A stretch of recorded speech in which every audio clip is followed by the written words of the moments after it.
Ready? कल भी class रहेगी, आज फ्राइडे है ना। Okay, good morning. क्लियर? सारे लोग ध्यान देंगे। हम लोग एथिक्स वाले पेपर में हैं, एथिक्स इंटीग्रिटी एप्टीट्यूड, और इसमें हम लोगों ने सार तत्व कर लिया है, निर्धारक कंप्लीट कर चुके हैं, परिणाम की विवेचना हो चुकी है। अभी हम लोग नीति शास्त्र के आयाम वाले खंड में चल रहे हैं, डायमेंशंस ऑफ एथिक्स में हैं। क्लियर है? तो ऐसे थोड़ा थोड़ा देखते रहने से सिलेबस भी याद हो जाएगा। अभी हम लोग हैं नीति शास्त्र के आयाम। एक बार आप बांट के इसको लिख लो, आप आयाम या क्षेत्र आप बोल सकते हो। एक्सटेंशन, कितनी गहराई तक पढ़ना है, कितने दूर तक पढ़ना एथिक्स को, ये नीति शास्त्र के आयाम में आ जाएगा। ध्यान देना, इसका विस्तार कहां तक है, कितने इसके पक्ष या पहलू बनते हैं। तो नीति शास्त्र के आयाम में डायमेंशंस ऑफ एथिक्स, नीति शास्त्र के आयाम। एक बार ये स्ट्रक्चर एक बना लो, 3 पार्ट में बांट कर देख लो आप नीति शास्त्र के आयाम को। पहला है मानकीय नीति शास्त्र, नॉर्मेटिव एथिक्स, मानकीय नीति शास्त्र, और इसके भीतर 3 खंड दिखा दो आप। इसको 3 पार्ट में बांट लो, ऐसे एक स्ट्रक्चर रहेगा तो लिखने में आसानी होगी। कितने आराम से हम लोग लिख सकते हैं। नीति शास्त्र का विस्तार कहां तक है, कितनी गहराई में पढ़ना है नीति शास्त्र को, कहां कहां है, ये नीति शास्त्र के आयाम में आएगा, डिमेंशंस ऑफ एथिक्स। तो इसके 3 आयाम हैं, महत्वपूर्ण आयाम है मानकीय नीति शास्त्र। इसमें आप लिखोगे इसको 3 पार्ट में, परिणाम सापेक्ष नीति शास्त्र, परिणाम सापेक्ष नीति शास्त्र, ये नीति शास्त्र के आयाम हैं। परिणाम निरपेक्ष नीति शास्त्र, परिणाम निरपेक्ष, डिओंटोलॉजिकल मोरालिटी या non consequentialist morality. First one is called consequentialist morality और teleological morality, teleological और consequentialist। second one is called परिणाम निरपेक्ष नीति शास्त्र, the ontological ethics, or you may describe as non consequentialist ethics, and third one is सद्गुण नीति शास्त्र। पहला है परिणाम सापेक्ष नीति शास्त्र, दूसरा है परिणाम निरपेक्ष, और तीसरा है सद्गुण नीति शास्त्र, वर्चू एथिक्स। तो हम नीति शास्त्र के आयाम को 3 भागों में बांट कर देख सकते हैं। पहला है मानकीय नीति शास्त्र, अब इसको 3 पार्ट में बांट देंगे। दूसरा है अनुप्रयुक्त नीति शास्त्र, अनुप्रयुक्त नीति शास्त्र का संदर्भ है applied ethics, it is called applied ethics, applied ethics. और इसमें 2 तरीके की चीजें आएंगी। एक तो आएगा नैतिक मुद्दे, विभिन्न प्रकार के मुद्दे इसी के भीतर आएंगे, और विभिन्न क्षेत्र हम देख लेंगे। ध्यान देना, अनुप्रयुक्त नीति शास्त्र, अप्लाइड, इसकी विवेचना भी करनी है। अभी मैं विस्तार देने जा रहा हूं, एक बार डायग्राम बना लो कि हाँ हम इन चीजों की विवेचना करेंगे इस टॉपिक के भीतर, नीति शास्त्र के आयाम के भीतर। तो नीति शास्त्र के आयाम का मतलब विस्तार, उसके विभिन्न पक्ष, उसके विभिन्न पहलू, कितनी गहराई में, कितनी दूर तक हमें नीति शास्त्र को पढ़ना है। सॉरी, इन सबकी विवेचना हम नीति शास्त्र के आयाम के भीतर देखते हैं। तो हम आयाम को 3 भागों में बांट कर देखेंगे। मानकीय नीति शास्त्र, that is called normative ethics, इसको 3 भाग में बांटेंगे, परिणाम सापेक्ष नीति शास्त्र, परिणाम निरपेक्ष नीति शास्त्र, सद्गुण नीति शास्त्र। फिर अनुप्रयुक्त नीति शास्त्र 2, इसके भीतर हम देखेंगे विभिन्न मुद्दे, जैसे विभिन्न मुद्दे में लिख लो आप शरणार्थी समस्या, नोट करोगे शरणार्थी समस्या है, ये आ जाएगा। विस्थापन है, मतलब जितने मुद्दे हैं ना, विभिन्न मुद्दों को जो मानव के क्रियाकलापों के कारण उत्पन्न हुए हैं। अब देखो म्यांमार में जो अभी हुआ कुछ वर्ष पहले, उसके कारण व्यापक स्तर पे शरणार्थी समस्या उत्पन्न हुई। आज बहुत सारे लोग सीरिया से, इराक से भागकर यूरोपीय देशों में जा रहे हैं। शरणार्थी बनने का प्रयास कर रहे हैं। अभी पीछे पता होगा ग्रीस के तट पे एक नौका डूबी, उसमें सब शरणार्थी थे, कठिनाई हुई, सैकड़ों लोगों की उसमें मौत हो गई। तो ये सारे मुद्दे मानव के कर्मों के कारण उत्पन्न हुए हैं। ये सारी चर्चा हम इसके भीतर करेंगे। तो विभिन्न मुद्दे आ गए, क्षेत्र में आ जाएगा, जैसे मीडिया के क्षेत्र में करेंगे चर्चा, क्षेत्र में मीडिया, जैसे मेडिकल के क्षेत्र में करेंगे, जैसे पर्यावरण के क्षेत्र में करेंगे। मतलब इन विभिन्न क्षेत्रों में हम नीति शास्त्र की विवेचना करेंगे। नीति शास्त्र का विस्तार आज जीवन के सभी क्षेत्रों से है। अगर आप व्यवसाय कर रहे हो ना, उसमें भी नीति शास्त्र है। आप कोई दुकान खोल के बैठे हो, वहां पे भी नीति शास्त्र की बात आती है कि आप मान लो जो वो आप उसमें जो बाट इस्तेमाल करते हो वजन करने के लिए, अगर 50 ग्राम का इस्तेमाल कर रहे हो तो 50 ग्राम वास्तव में होना चाहिए। ऐसा नहीं कि 40 ग्राम तौल के दे दो दूसरे को। मतलब व्यवसाय को चलाने के लिए भी कुछ इथिक्स होना चाहिए, ये ध्यान देना। ऐसा नहीं कि मिलावटी सामान उठा के बेच दिए, तो ये आ जाएगा बिजनेस इथिक्स के विपरीत जाएगा। ये ध्यान देना। तो ये सारी चीजें आ जाती हैं अनुप्रयुक्त नीति शास्त्र में। आयाम का मतलब हो गया विस्तार, पहलू, विभिन्न पक्ष, कहां तक इथिक्स जाता है, इन क्षेत्रों में भी चला जाएगा।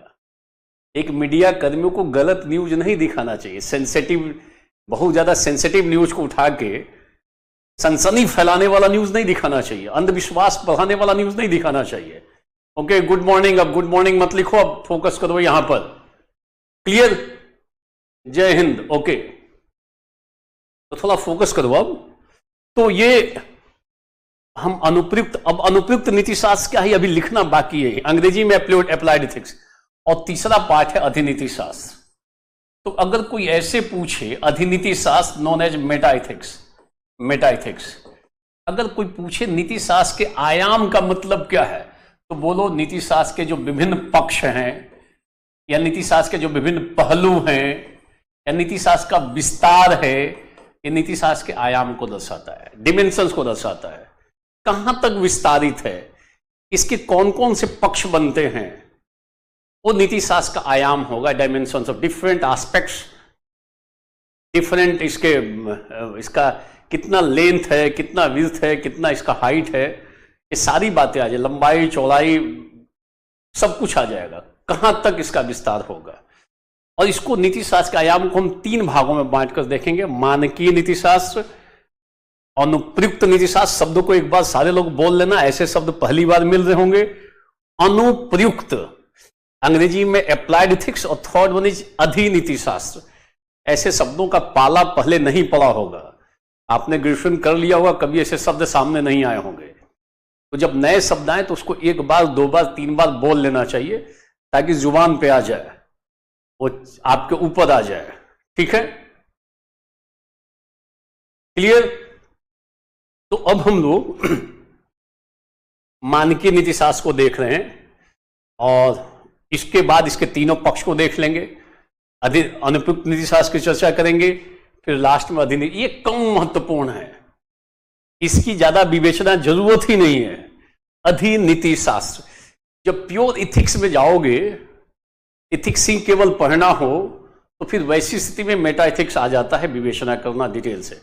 Otherwise examination point of view से बहुत विस्तार जाने की जरूरत नहीं है।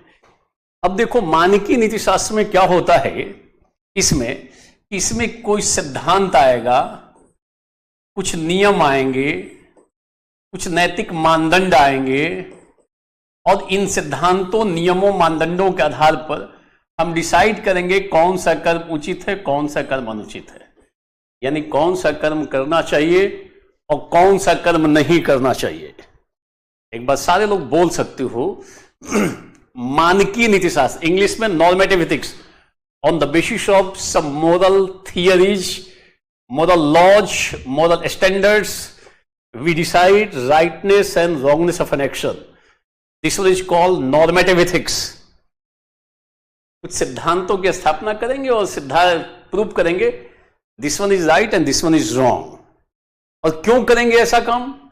ताकि मानकीय नीतिशास्त्र में, ताकि व्यक्तिगत हित, इंडिविजुअल इंटरेस्ट और सामाजिक हित दोनों में तालमेल हो सके, इंडिविजुअल इंटरेस्ट और पब्लिक इंटरेस्ट में तालमेल हो सके। आज समाज में नैतिकता का पतन हो रहा है, नैतिकता घट रही है। ज्यादातर लोग व्यक्तिगत हित को वरीयता दे रहे हैं, समाज के हित पर प्रहार कर रहे हैं, व्यक्तिगत लाभ के लिए मिलावटी सामान बेच रहे हैं। समाज घाटे में जा रहे हैं, उनको केवल फायदा हो रहा है। और अगर मानो कि अगर समाज के सभी लोग, जैसे डॉक्टर हैं, इंजीनियर है, दुकानदार है, नाना प्रकार के लोग हैं, अगर सभी व्यक्ति अपने निजी हित, व्यक्तिगत हित और इंडिविजुअल इंटरेस्ट या पर्सनल इंटरेस्ट को वरीयता देने लगे और समाज के हित को कम महत्व दें, तो समाज में जीना मुश्किल हो जाएगा, समाज में शांति और व्यवस्था खत्म हो जाएगी, कठिनाई पैदा हो जाएगी समाज में चलना, संतुलन समाज का गड़बड़ हो जाएगा। हालांकि डॉक्टर अपने हित को वरीयता दे रहा है, गलत सलत दवा लिख रहा हो, दुकानदार गलत सलत सामान बेच रहा हो, मतलब जहां गए वो अपने हित को वरीयता दे रहा है, फिर तो दिक्कत है। इथिक्स का अध्ययन इसलिए जरूरी है कि इथिक्स कहता है कि दोनों में संतुलन होना चाहिए, और दोनों के हित में संतुलन होगा तभी अच्छा सामाजिक जीवन, गुड ह्यूमन लाइफ, अच्छा मानवीय जीवन संभव है। नहीं तो समाज में कठिनाई पैदा हो जाएगी, असंतुलन पैदा होगा, शांति और व्यवस्था को खतरा पैदा हो जाएगा, फिर समाज में चलना दूभर हो जाएगा। तो ये तालमेल जरूरी है। इसीलिए हम नाना प्रकार का सिद्धांत, नियम, मानदंड बनाते हैं कि भाई सारे लोग इस सिद्धांत के अनुसार चले, सारे लोग इस नियम के अनुसार चलें, सारे लोग इस सोशल स्टैंडर्ड्स, मोरल स्टैंडर्ड्स के अनुसार चलें, ताकि दोनों में हित हो जाए। ध्यान रखना, हम सारे लोग समाज में रहते हैं, तो समाज का अगर हित हो रहा हो तो समाज में तो आप भी हो, तो आपका भी हित होगा। सामाजिक हित में ही अपना भी हित समाहित है। अगर सड़कें बनेगी तो सबको फायदा होगा ना, और सड़क बनाने वाला व्यक्ति अपना हित केवल साध ले, पुल का निर्माण करने वाला व्यक्ति केवल सोचे कि मुझे पुल बनाने में कितना फायदा हो रहा है, तो अपना हित तो साध लेगा। व्यक्तिगत हित उसको खूब हो सकता है प्रॉपर्टी हो जाए, परंतु समाज का क्या होगा? समाज को परेशानी हो जाएगी, गलत पुल बना देगा, ऐसा पुल बनाएगा हवा में ही उड़ जाएगा। कहीं कहीं पे ऐसी चीजें होती हैं, हवा में पुल टूट जाता है, भूकंप में नहीं, हवा में ही तेज हवा का झोंका लगा, पुल हिलने लगा और टूट जाता है। ऐसी स्थिति आ जाती है। सद्गुण अभी समझा देंगे, ध्यान देना, अभी सद्गुण पे आएंगे। पहले यहां देखो, आगे आगे क्यों भाग रहे हो? मैं बता रहा हूं, मानकीय नीतिशास्त्र पूछ रहा है सद्गुण क्या है। बेटा, जब छत पे चढ़ना हो तो पहली सीढ़ी पे पहला कदम रखो, फिर छत पे पहुंच जाओगे, और सोचोगे कि जमीन से उछल के छत पे पहुंच जाए तो गिर जाओगे। तो करो क्या? स्टेप बाय स्टेप आगे बढ़ो। एक एक कदम बढ़ोगे ना तो आराम से छत पे पहुंचोगे, और छठी सीढ़ी पे पांव रखोगे, संभावना प्रबल है नीचे आने की। तो जब मैं बता रहा हूं मानकीय नीतिशास्त्र, तो यही फोकस करो। पूछ रहा है सद्गुण क्या है, बता देंगे सद्गुण क्या है, पहले यहां तो फोकस करो। मानकीय नीतिशास्त्र क्या है मैं समझा रहा हूं, समझ लो। नोट्स ऑलरेडी आपके साथ दिया हुआ है, मैं नोट्स ऑलरेडी दे रहा हूं। मानकीय नीतिशास्त्र के अंतर्गत हम नैतिक सिद्धांतों, नियमों, मानदंडों के आधार पर मानव के कर्मों को उचित या अनुचित के रूप में स्थापित करते हैं, ताकि निजी और सामाजिक हित में तालमेल हो सके, सुखद मानवीय जीवन की स्थापना हो सके। In normative ethics on the basis of some norms, moral standards, moral theories, we decide rightness and wrongness of an action, so that we become able to maintain harmony between individual interest and public interest for good human life. अच्छा मानवीय जीवन स्थापित हो पाएगा। Clear हो जाना चाहिए। Clear? Okay. तो ये पहला। अब इसके भीतर तीन चीजें आ रही है, परिणाम सापेक्ष, परिणाम निरपेक्ष और सद्गुण नीतिशास्त्र। पहला है टेलियोलॉजिकल मोरालिटी, डिओन्टोलॉजिकल मोरालिटी, डिओन्टोलॉजिकल एथिक्स कह लो, वर्चू एथिक्स कर लो। हमने एक डायग्राम बना दिया, यही पक्ष बनेगा नीति शास्त्र के आयाम में। अभी तक आईएएस में या किसी पीसीएस में नीति शास्त्र के आयाम पे सीधा सवाल नहीं आया है पिछले 10 सालों में। 10 साल का ही पेपर उपलब्ध है, कहीं पे भी नीति शास्त्र का आयाम बताएं अभी तक डायरेक्ट नहीं आया है। उसके भीतर के किसी पार्ट पे गया, जो छोटे छोटे पार्ट पढ़ रहे हैं ना, उन पार्ट्स पे गया है, सीधा नीति शास्त्र के आयाम पे नहीं गया। ये बिल्कुल ध्यान रखना, क्वेश्चन पेपर की ये स्थिति है, ठीक है। तो शुरू से जब क्लास चले तो एकदम आरंभ में ही आकर बैठ जाओ, 5 मिनट पहले से मन स्थिति बनाओ कि अब मैं पढ़ने जा रहा हूं। ऐसा नहीं घूमते फिरते स्नान कर ही दो कि बीच में आकर 2 मिनट के लिए एंट्री कर लो। तो जब पढ़ने बैठो तो मन स्थिति बनाओ कि अब मुझे पढ़ना है। सामने टैब रखा हुआ हो, मोबाइल रखा हो अच्छे से पूरा चार्ज ऊर्ज करके, और वातावरण शांत हो, और फिर अध्ययन का लाभ उठाओ, पढ़ाने का लाभ उठाओ, उसको आत्मसात करो, हृदयंगम करो, तो फिर फायदा होगा, आनंद होगा। नहीं तो भागे दौड़े कि 10 बज गया है अब तो क्लास शुरू होगी, उसके पहले मोबाइल पे व्यस्त हो तो फिर मोबाइल की बातें याद आएंगी, फिर मोबाइल ही देख लेना ज्यादा। परिणाम सापेक्ष नीति शास्त्र, कल हमने इसकी चर्चा की थी। परिणाम सापेक्ष नीति शास्त्र का मतलब है ऐसा सिद्धांत जहां मानव के कर्म से उत्पन्न परिणाम या फल के आधार पर डिसाइड होगा कि कर्म उचित है कि अनुचित है। On the basis of the result produced from that action, on the basis of that result rightness and wrongness of that action is decided. That is known as teleological ethics और teleological morality, you can say. In other words, तो परिणाम सापेक्ष नीति शास्त्र में हम मानव के कर्म से, आपने कोई कर्म किया, उसका क्या रिजल्ट आया, रिजल्ट अच्छा है तो कह देंगे कर्म अच्छा है, रिजल्ट अगर बुरा है तो कह देंगे कर्म बुरा है। तो एक ग्रुप, बड़ा ग्रुप यही मानता है, देखो नोट्स में अलग से दे रहा हूं, इसका विस्तार से नोट्स है, और वो नोट्स मेरे द्वारा तैयार किया हुआ है, ठेके पे किसी ने नहीं बनाया है।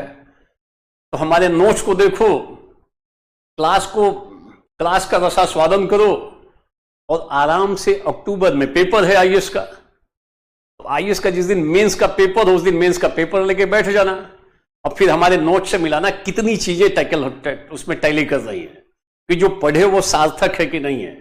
आप में से अधिकांश लोग इस साल मेंस नहीं दे रहे हो, कुछ लोग दे रहे हो आप, तो परखने का एक सत्यापन करने का मौका मिलेगा, इंडिविजुअल वेरिफिकेशन। व्यक्तिगत तौर पे सत्यापित करोगे, मैं बहुत बड़ी बड़ी बात बोल दूं और एग्जाम के समय देखने के बाद लगे कि ये तो आया ही नहीं है, पढ़ाया मैंने किसी और दिशा में है, तो पढ़ोगे मन से तो फिर बनाने की स्थिति में आ जाओगे। और चलते फिरते घूमते अगर पढ़ोगे तो फिर तो दिक्कत है। अरे जिस साल देना हो, 23 में देना हो तो 23 में आजमाओ, 24 में देना है तो 24 में आजमाना। मगर 23 में देखने में कोई दिक्कत है? अगर 24 में आप देने जा रहे हो तो 23 में आजमा तो लो कम से कम कि हाँ, जो इन्होंने दिया है मैटर, जो इन्होंने क्लास में बताया है वो उपयोगी सिद्ध हो रहा है कि नहीं 23 में। और 23 में अगर सिद्ध नहीं हो रहा है ठीक से तो 24 में भी नहीं होगा। पहले तो साक्षात 23 में आजमाओगे ना, और 23 का एग्जाम ज्यादा दिन दूर थोड़ा ही है, 3-4 महीने के बाद पेपर है आईएएस का, मेंस का पेपर है, और मैं मेंस का ही टॉपिक पढ़ा रहा हूं, इथिक्स मेंस में है। 24 में देना मगर 23 में आजमाने में दिक्कत है क्या?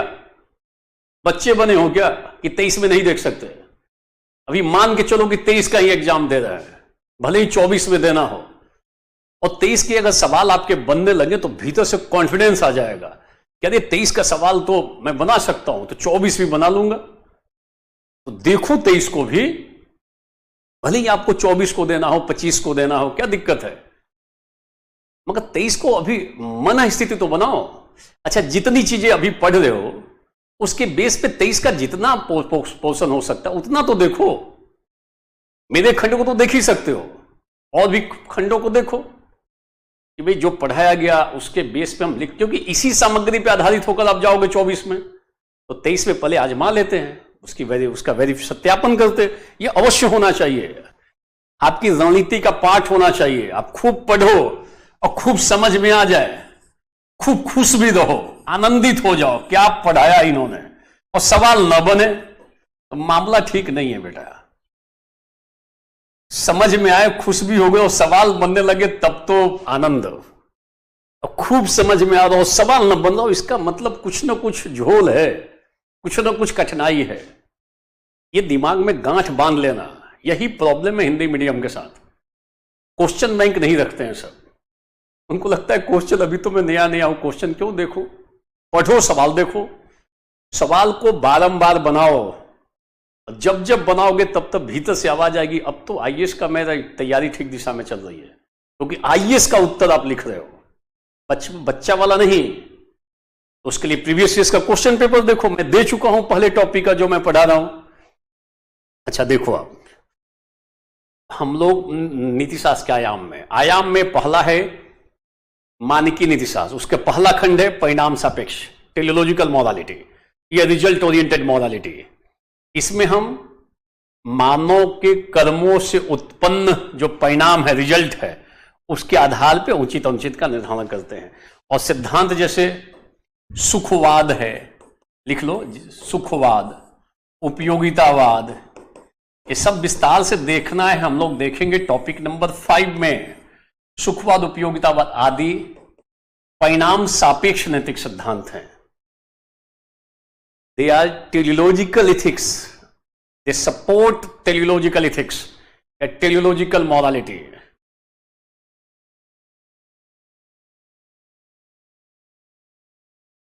कौन लिख रहा है? मैं, ठीक है, ज्यादा लंबा लंबा मत लिखो। स्टेटमेंट लंबा लिखते हो तो पढ़ते ही तब तक ऊपर चला जाता है, तो पढ़ने के लायक भी नहीं है। तो ऐसी चीज लिखो जिसको पढ़ा जा सके, जिसको पढ़ने में ही दिक्कत हो फिर तो दिक्कत हो जाएगी।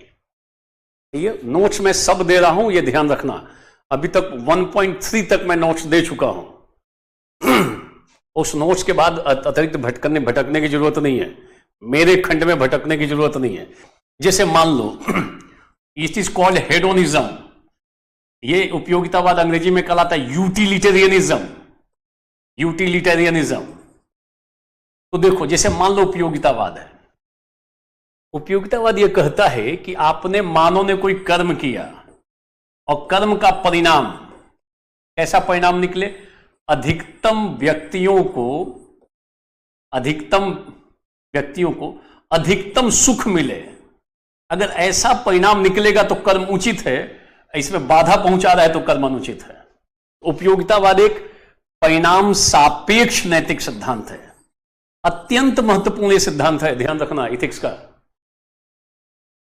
बड़ा ग्रुप सपोर्ट करता है, बेंथम, मील, जॉन स्टुअर्ट मिल जैसे दार्शनिक इसका सपोर्ट करते हैं।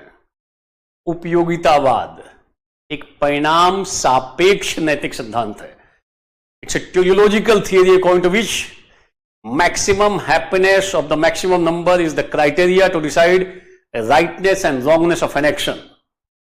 अधिकतम व्यक्तियों का अधिकतम सुख ही मानदंड है यह निर्धारित करने का कि मानव का कर्म उचित है कि अनुचित है। तो ये एक रिजल्ट ओरिएंटेड थियरी है, इट शुड बी क्लियर। पूछ रहा है सर बुक कौन सी पढ़ ले, तो लिख लो बुक नहीं पढ़ना है, पढ़ना है तो मेरा मैटर पढ़ लो। और बुक में कौन सी ऐसी चीजें खोज लोगे जो अद्भुत टाइप की हो, 50 टाइप की किताबें लिखी गई हैं, हमारे नोट्स को पढ़ लो, पर्याप्त है। और जजमेंट लोगे कब, जब आईएएस का मेंस दोगे, तो ज्यादा दिन दूर नहीं है। नोटिफिकेशन आ चुका है अक्टूबर के, शायद सितंबर या अक्टूबर में 5 या 6 दिन का शेड्यूल है। इथिक्स दूसरे तीसरे दिन हो जाता है इथिक्स का पेपर, उतना पढ़ लो। और जब पढ़ लोगे नोट्स हमारा पूरा कंप्लीट हो जाएगा, फिर पूछना किताब पढ़ने की इच्छा है और लगता है कि नोट से सारे सवाल बन रहे हों, प्रीवियस ईयर के सारे सवाल बन रहे हों, संभावित भी बन रहे हो, तो फिर क्यों जाओगे नोट्स किताब पे। फिर तो मैं जितने टॉपिक्स है ना, एक एक टॉपिक पे एक एक किताब बता दूंगा, 2-2, 3-3 बता दूंगा। फिर घर में लाइब्रेरी बना लेना और देख के खुश रहना कि हमारे टाइप में किताबें किसी के पास नहीं है। तो घर में लाइब्रेरी भी बनवा दूंगा अगर ज्यादा जरूरत हो किताबों की। तो नोट्स, सपोर्ट में नोट्स रखो, सीधी सी बात है। बिल्कुल हमारा ध्यान देना, हमारा क्लास को देखो, क्लास की चीजों को नोट करते रहो और सपोर्ट में प्रिंटेड नोट्स रखो। सपोर्ट में प्रिंटेड नोट्स, काफी डिटेल में प्रिंटेड नोट्स है और वो ठेके पे बैठे हुए बाहर के लोगों ने नहीं बनाए, दिमाग में रखना। मेरी भूमिका है तो वो पढ़ लोगे, उसके अतिरिक्त कहां जाओगे? कोई विशेष कोई कमेंट हो तो दिखाएंगे, अदरवाइज आवश्यकता नहीं होगी।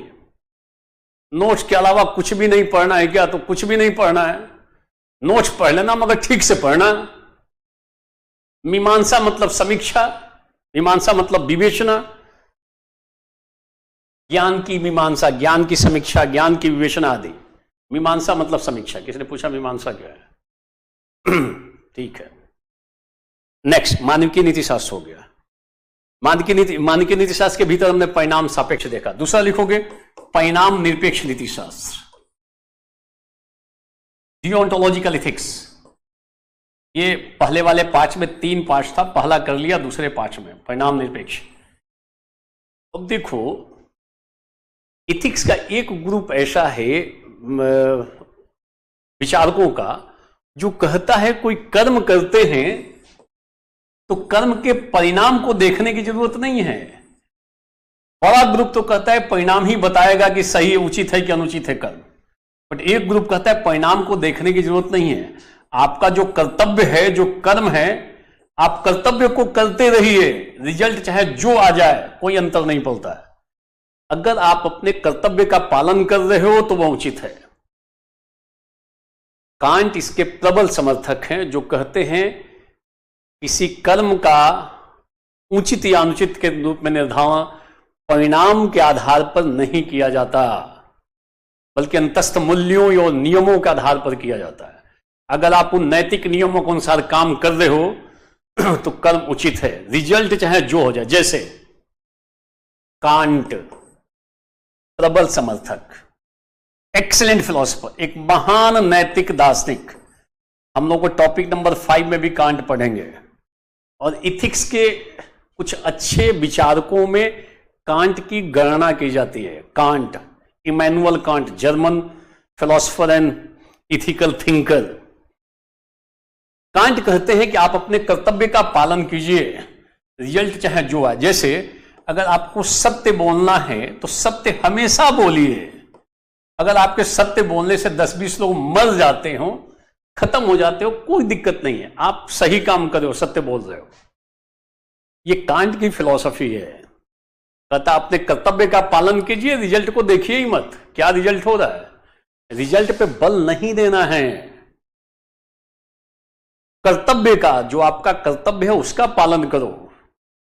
कई बार लोग प्रशासन में परिणाम को ध्यान में रखकर अपने कर्तव्य से विमुख हो जाते हैं। हमें ये काम हमेशा नहीं करना है, हम परिणाम को ध्यान रखेंगे प्रशासन में। मान लो आपने किसी अपराधी को पकड़ा और अपराधी को पकड़ के आपने उसको रंगे हाथों पकड़ा है और तब तक किसी नेताजी का या किसी का कॉल आ जाए कि इसको छोड़ दो नहीं तो तुम्हें भुगतना पड़ेगा परिणाम, तुम्हें ट्रांसफर कर देंगे हम, तुम्हारे ऊपर एक्शन हो जाएगा, डराना धमकाना शुरू किया। अब आपको लगता है इस अपराधी को गिरफ्तार करेंगे तो रिजल्ट बहुत बुरा हो जाएगा क्योंकि नेताजी धमका रहे हैं। तो आप परिणाम से डरकर, आपका कर्तव्य है उसको सजा दिलाना, आपका कर्तव्य बनता है, आपने रंगे हाथों पकड़ा है। परंतु रिजल्ट से प्रभावित होकर यदि आप अपने कर्तव्य से विमुख होते हो, क्या है, अच्छा दोनों साइड देखना, ठीक है।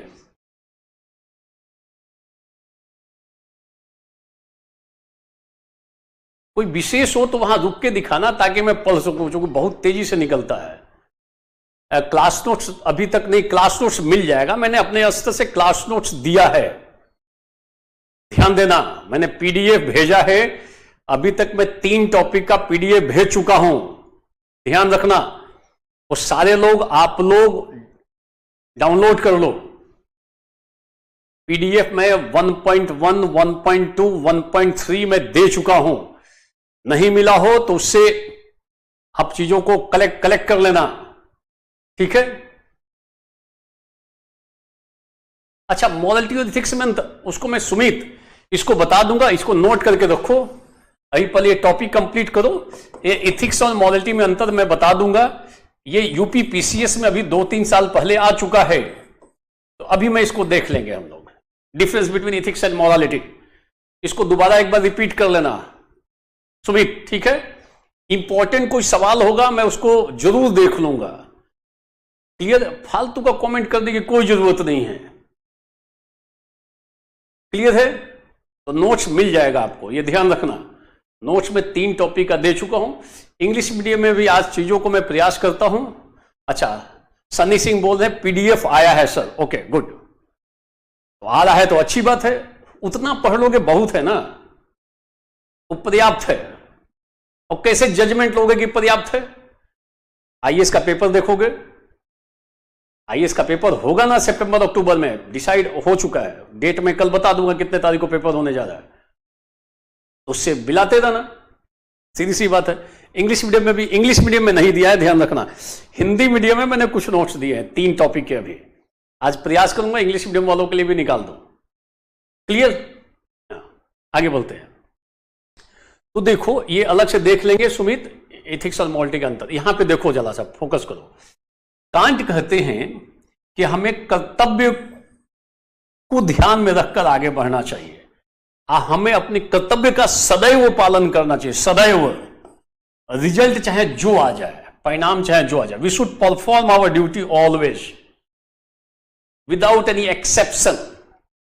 तो जैसे मान लो आज समाज में क्या होता है, कई बार अपराधी को कोई पकड़ता है अधिकारी, और परिणाम को ध्यान में रखकर अपने कर्तव्य को छोड़ देता है, अपने कर्तव्य से विमुख हो जाता है, अपराधी को छोड़ देता है या पैसा लेकर कुछ कर लेगा। कभी कभी ऐसी शिकायतें आती हैं। इसका मतलब परिणाम को ध्यान में रखकर अधिकारी अपने कर्तव्य से विमुख हो गया, ये उचित नहीं है। कांट की फिलॉसफी कई बार लागू होती है प्रशासन में। हमें अपने कर्तव्य का दृढ़तापूर्वक, निष्ठापूर्वक पालन करना चाहिए, भले ही उसका परिणाम कुछ भी हो रहा हो। तो कभी कभी कांट की यह भी बात बहुत सही प्रतीत होती है।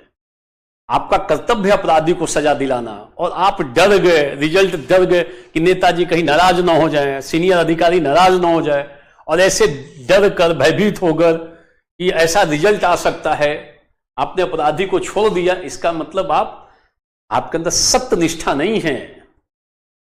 आप अपने कर्तव्य के साथ कर्तव्य का निर्वहन ठीक से नहीं कर रहे हैं। तो कांट की फिलॉसफी एक जगह पे उपयोगी है।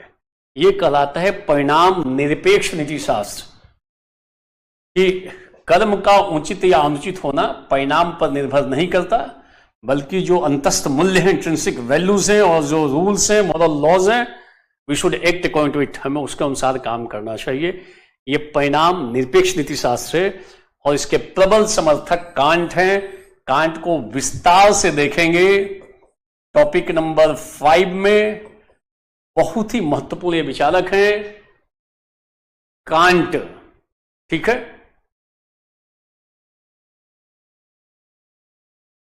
Is it clear? देखो, एक लिख रहे हैं, मेरे अंग्रेजी में मैं प्रोवाइड कर दूंगा, लेक्सिकन को भी देख सकते हो, वो ठीक है, वहां से आप, ठीक है। गीता में भी ध्यान रखना, गीता भी कहती है कर्म करो, फल की चिंता मत करो। गीता में भी कर्म पे ही बल है, फल पे ज्यादा बल नहीं है। कर्म करो, कर्म जो आपका कर्म है वो कहती है स्वधर्म का पालन करो। तो गीता का और कांट से तुलना की जाती है। गीता में कहा गया स्वधर्म, आप जिस वर्ण में हो और जिस आश्रम में हो उसके अनुसार निर्धारित कर्म ही स्वधर्म है। शब्द है स्वधर्म। स्वधर्म का मतलब है वर्ण और आश्रम के अनुसार निर्धारित कर्तव्य, और हमें स्वधर्म का पालन करना चाहिए, ऐसा गीता कहती है। और हम अभी कांट में हैं, ध्यान रखना। क्लियर? जो देखो ये जो बातें बोल रहा हूं ये as it is printed notes में लिखी गई हैं, तो आप कुछ यहां से रफ खींच लो, डिस्कस कर लो और समझ लो। यहां पे प्रिंटेड नोट्स को रीड कर लेना है, वहां पे चीजें ऑलरेडी नोटिंग हैं और डिटेल से नोटिंग है, ताकि यहां समझाने का एक समय मिल जाए कि हम डिटेल समझा रहे हैं। और थोड़ा थोड़ा रफ भी खींच लिया करो कि परिणाम निरपेक्ष नीति शास्त्र में हम मानव के कर्म का उचित अनुचित के रूप में निर्धारण परिणाम के आधार पर नहीं करते, बल्कि मूल्यों के आधार पर, अंतस्थ मूल्यों और नैतिक नियमों के आधार पर करते हैं। कांट इसके प्रबल समर्थक हैं। कांट कहते हैं कर्तव्य कर्तव्य के लिए, ड्यूटी फॉर ड्यूटी सेक, हमें कर्तव्य को कर्तव्य समझकर करना चाहिए। क्या परिणाम निकलता है इसकी चिंता मत करो। अगर सत्य बोलना आपका कर्तव्य है तो सत्य बोलते रहो, रिजल्ट चाहे जो भी हो जाए। कांट नैतिकता में अपवाद नहीं मानते। Is it clear?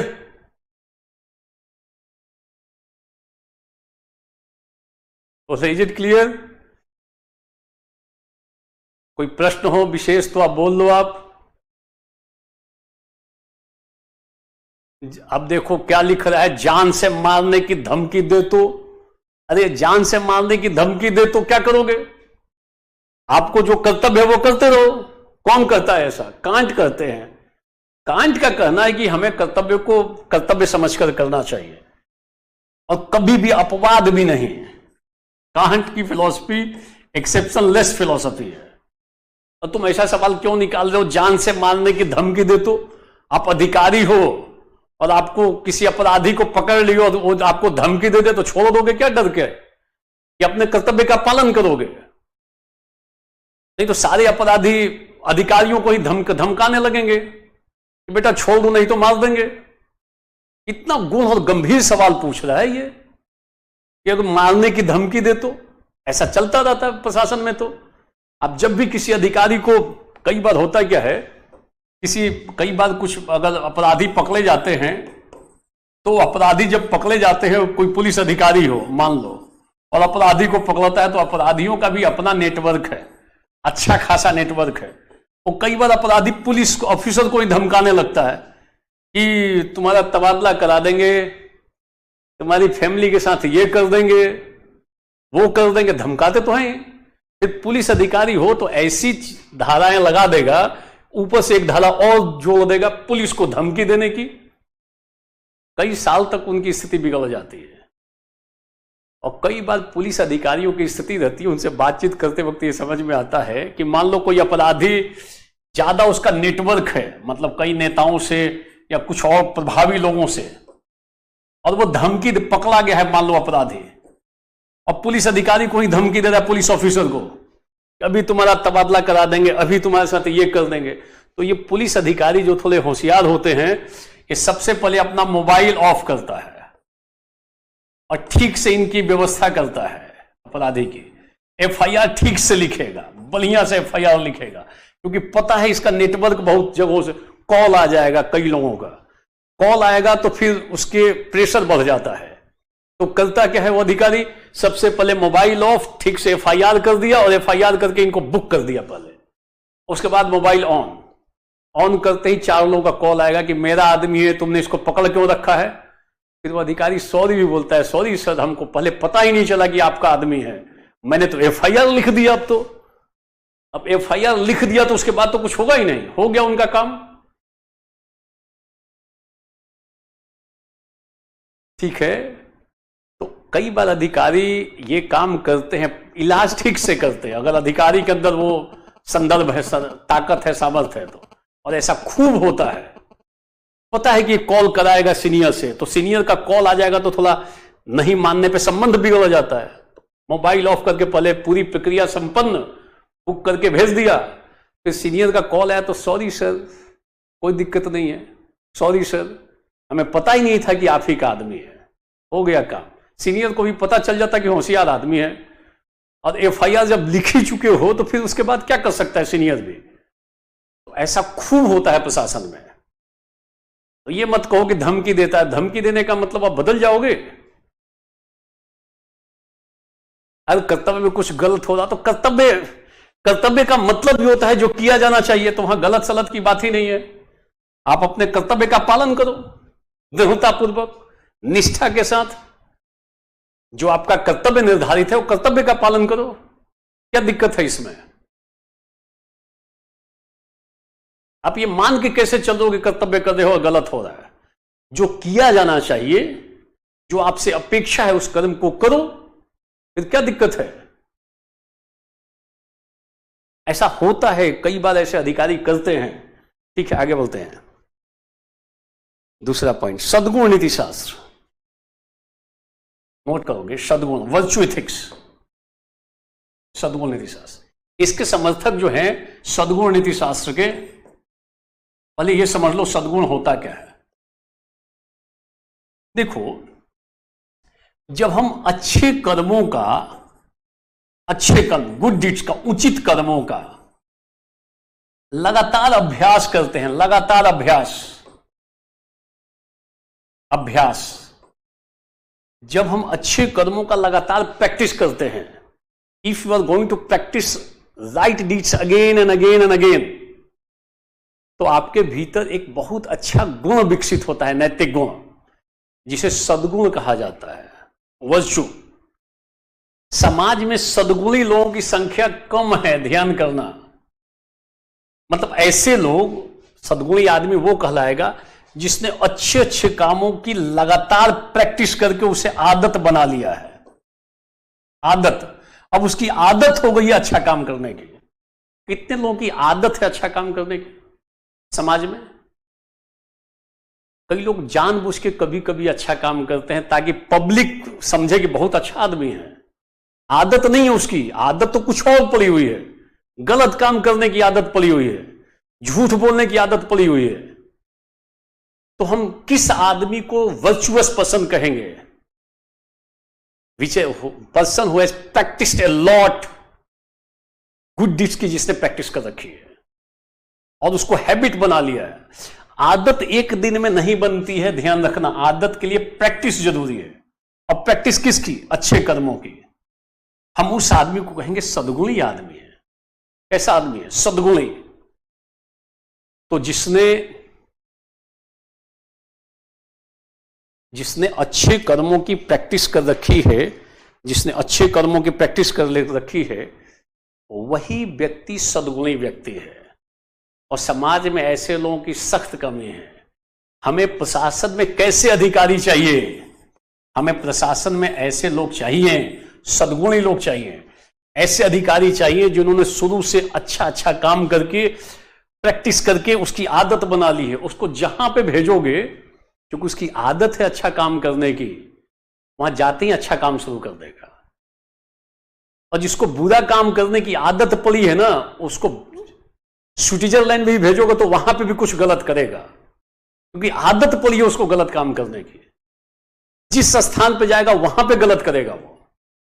और जिसने अच्छे कर्मों की प्रैक्टिस कर रखी है, खूब अभ्यास कर रखा है, आदत बनी हुई है, उसको किसी ऐसे पोस्ट पे भेज दो जहां खूब घुसखोरी चलती हो, वहां पे भी जाके वो क्या करेगा? क्योंकि उसकी आदत है अच्छा काम करने की, अच्छा काम करेगा।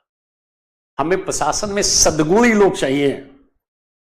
अरस्तु, प्लेटो, सोक्रेटिस यही बात करते हैं। सोक्रेटिस, प्लेटो, एरिस्टोटल, ये लोग सद्गुण नीति शास्त्र की बात करते हैं।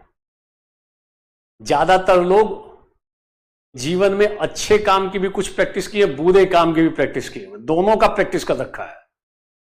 लगातार अच्छे काम की प्रैक्टिस करने वालों की संख्या बहुत ही कम है, ये ध्यान रखना।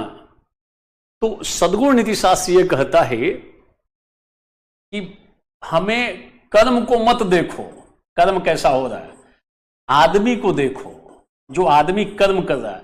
अगर आदमी सद्गुणी है तो मान लेना चाहिए कि उसका कर्म उचित है, अच्छा है, वो अच्छा काम करेगा।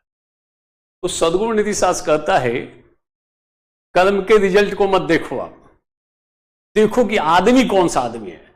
मान लो आप किसी व्यक्ति को जानते हो, बहुत सज्जन है, खूब हमेशा अच्छा ही काम करता है, उसको आप भेज दियो गोवा, तो अगर आपको पता है कि यह आदमी तो हमेशा ही अच्छा काम करता है, आदत इसकी है, तो वो गोवा में भी जाके पता चलता है कि कुछ दान दक्षिणा कर रहा है, वो जहां जाएगा ना अच्छा ही काम करेगा, सेवा में कार्य में लगा हुआ है। बोलो। और नहीं जिसकी आदत बिगड़ी हुई है उसको किसी तीर्थ स्थल पे भी भेज दोगे ना, वहां पे भी जाके कुछ ना कुछ गलत सलत उपाय करेगा ही करेगा, क्योंकि आदत है उसकी गलत काम करने की, प्रैक्टिस कर रखा है गलत करने की, उसकी आदत का पाठ है। और जिसकी जो आदत है, आदत जल्दी छूटती नहीं है, बहुत प्रयास करना पड़ता है। ठीक है, इज इट क्लियर? बोलो इज इट क्लियर, सारे लोग बोल लो। तो सद्गुण नीति शास्त्र में हम मानव के चरित्र को ध्यान में रखकर उचित अनुचित का निर्धारण करते हैं। यहां हम कर्म को नहीं देखते, देखते हैं कि आदमी का चरित्र कैसा। अगर चरित्र अच्छा है इसका मतलब उसका कर्म उचित होगा, अगर चरित्र में खोट है तो उसके कर्म भी अनुचित होंगे, ऐसा सद्गुण नीति शास्त्र कहता है। और इसको हम लोग कई बार हम इसको चरित्र नीति शास्त्र भी बोलते हैं, क्योंकि ये सद्गुण नीति शास्त्र मानव के चरित्र पर बल देता है। और चरित्र बनता है आदत से, आदत बनता है अभ्यास से। ध्यान रखना, अगर आपने अच्छे कर्मों का अभ्यास किया तो आदत बन गई, और जैसी आदत वैसा चरित्र, जैसा चरित्र वैसा आचरण। जैसा चरित्र होगा, through practice habit is made. Habit से कैरेक्टर बनता है, कैरेक्टर के अकॉर्डिंगली एक्ट होता है। कहा जाता है कि चरित्र का निर्माण एक दिन में नहीं होता। क्यों? बारंबार अभ्यास किसी चीज का करोगे तो आदत बनेगी, आदत से चरित्र बनेगा। अच्छे कर्म का प्रैक्टिस करोगे, अच्छे काम करने की आदत बन गई, आपका चरित्र बड़ा अच्छा हो जाएगा।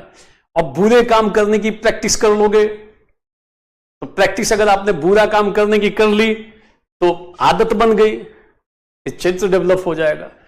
कई सारे परिवार में लोग बच्चों को बचपन में ही झूठ बोलना सिखाते हैं, झूठ बोलना सिखाते हैं।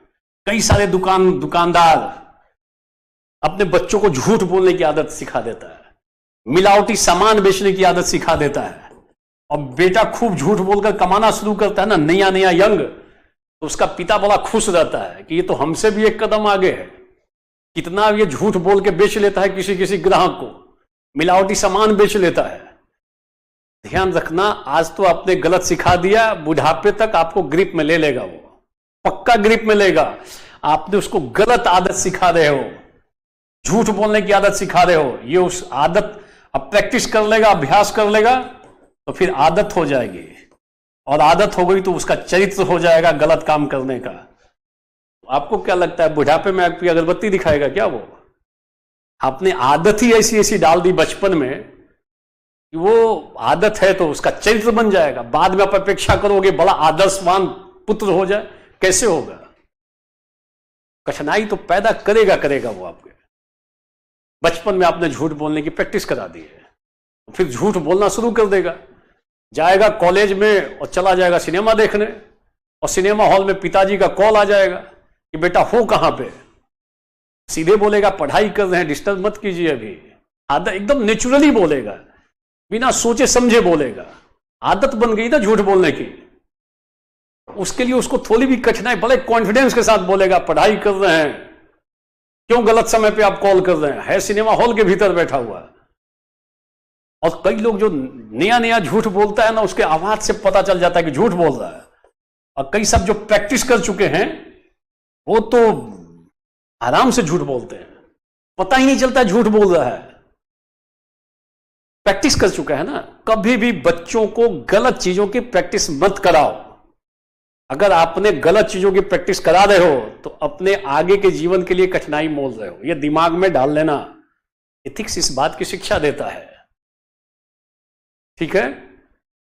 ध्यान रखना, वो अगरबत्ती लिख रहा है, अगरबत्ती, अगरबत्ती का मतलब आपका मान सम्मान तो नहीं करेगा यदि आपने बचपन में बच्चों के अंदर गलत संस्कार भर दिया, गलत चीजों की शिक्षा दे दी, कठिनाई पैदा करेगा। कई माता पिता बाद में अफसोस करते हैं, शुरुआत में जब गलत करता था खुश होते थे कि ये तो हमसे भी ज्यादा कमाता है गलत काम करके, तो बाद में उनके साथ कठिनाई होती है। ध्यान रखना, ठीक है? ये तो ये ध्यान रखना, ये सद्गुण नीति शास्त्र है। सद्गुण नीति शास्त्र में हम ध्यान रखना, सद्गुण नीति शास्त्र में हम व्यक्ति के आचरण को देखते हैं, उसके चरित्र को आचरण नहीं, उसके चरित्र को देखते हैं और उसके आधार पर डिलीट करेंगे कि वो उसका कर्म उचित है कि अनुचित है। अगर व्यक्ति सद्गुणी है तो उसका कर्म उचित होगा, अन्यथा अनुचित होगा। How to increase values in society, house office etcetera. Satyam Mishra, how to increase values in society. देखो सवाल पूछ रहा है how to increase values in society, तो मैं पढ़ा रहा हूं अभी यहां पर अपने सिलेबस में है ना, how to increase values in society, तो यहां लिखा हुआ है ना, यहां पे लिखा हुआ है ना रोल ऑफ, यहां लिखा हुआ है ना सिलेबस में, role of family, society and educational institute in inculcating values. तो आपके प्रश्न का उत्तर यहां मिलेगा ना कि role of society in inculcating values. तो ये टॉपिक अभी क्यों पूछ रहे हो, हम लोग यहां पर हैं डायमेंशन ऑफ एथिक्स में, सवाल पूछ रहे हो अगले वाले टॉपिक से। कैसे सोसाइटी में वैल्यूज को बढ़ाएंगे ये डिस्कस करेंगे ना, हमारे सिलेबस में है ना, है सिलेबस में तो पढ़ लेंगे। सत्यम मिश्रा, सत्यम मिश्रा है, देखो सत्यम शिवम सुंदरम तीन चीजें आती हैं, तो ये सत्यम है, कोई उसमें शिवम भी होंगे और कुछ सुंदरम भी होंगे, बट तीनों तीन जगह होंगे, ये सत्यम है। Society, role of society in inculcating value syllabus में है, ध्यान देना, यहां पे पढ़ लेंगे, आपके प्रश्न का उत्तर मिल जाएगा। एक पीछे सुमित ने पूछा है उसका उत्तर देंगे, difference between religion and morality, वो अलग से देख लेंगे, अभी देख लेंगे, जो इसको कंप्लीट करते हैं। Is it clear?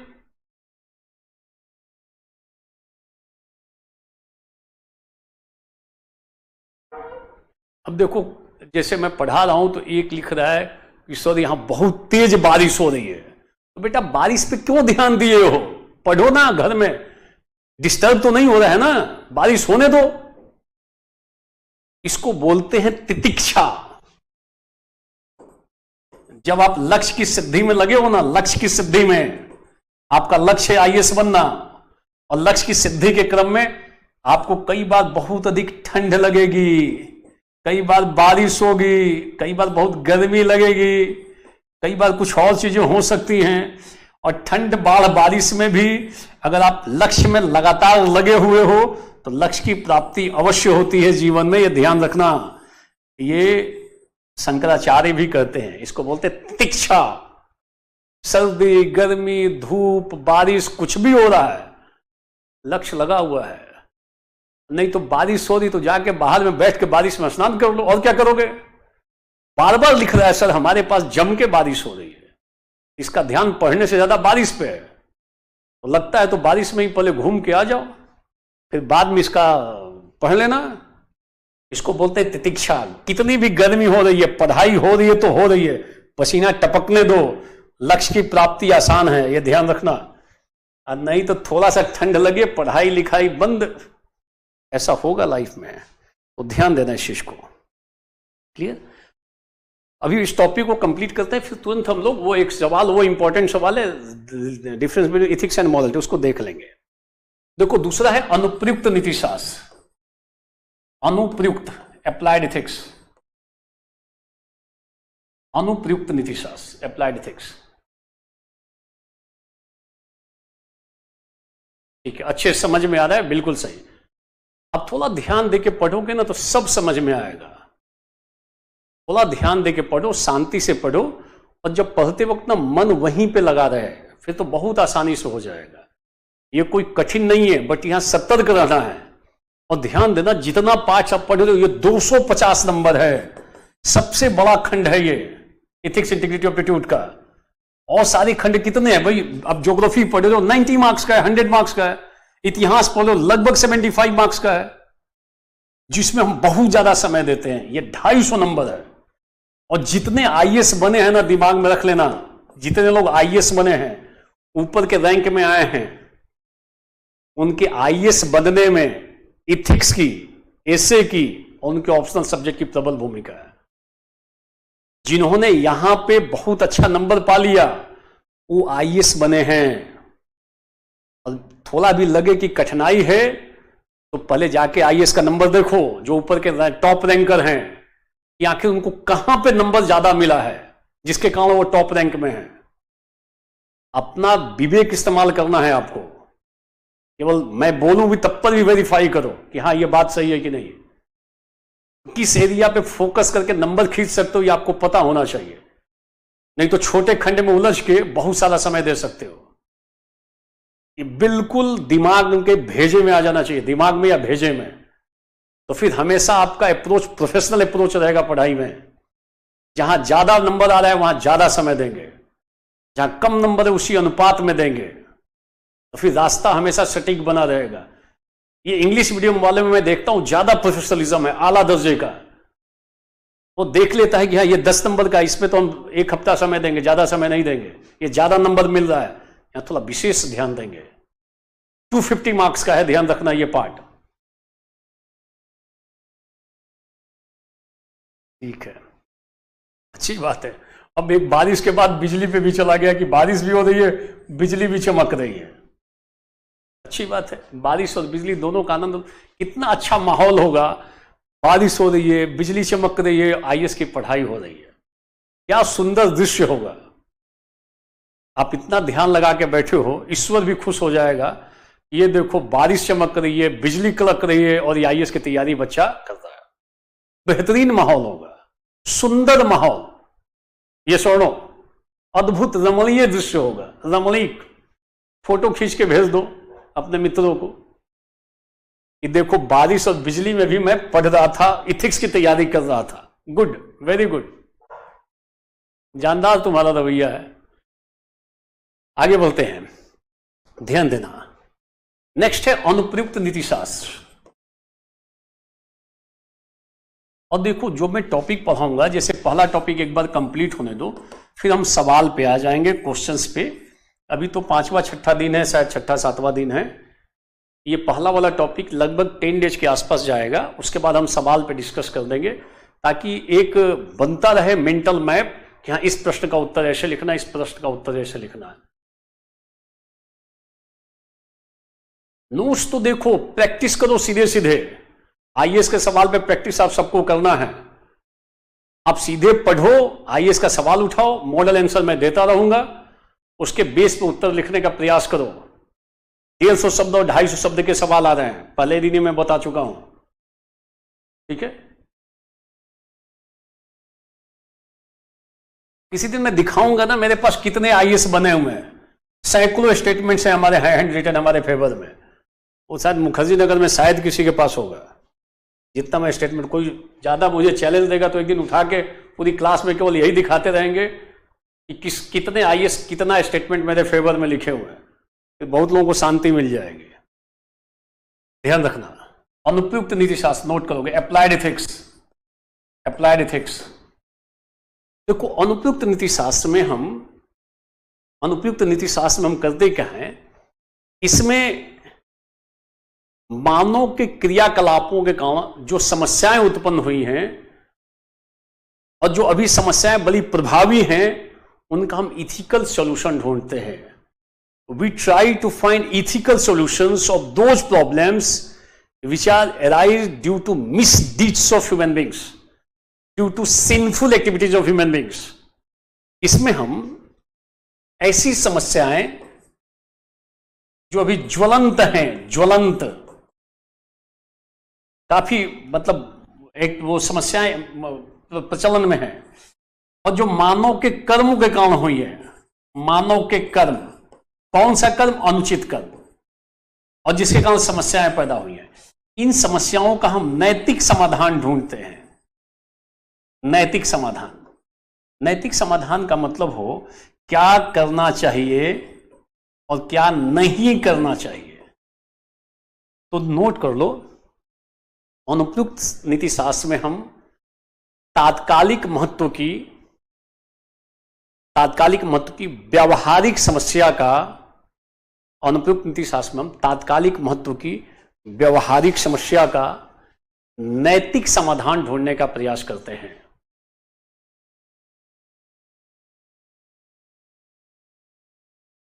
इसमें तात्कालिक महत्व की व्यवहारिक समस्या का नैतिक समाधान, in English we try to find ethical solutions of those practical problems which are arising due to misdeeds of human beings। And this is known as applied ethics. ठीक है, इसमें हम करते क्या हैं, हम व्यक्ति को जागृत करते, अवेयर करते हैं, उनके अंदर थोड़ा थिंकिंग डेवलप करते हैं कि देखो ये जो प्रॉब्लम आ रहा है ना, ये मानव के कर्मों के कारण उत्पन्न हो रहा है।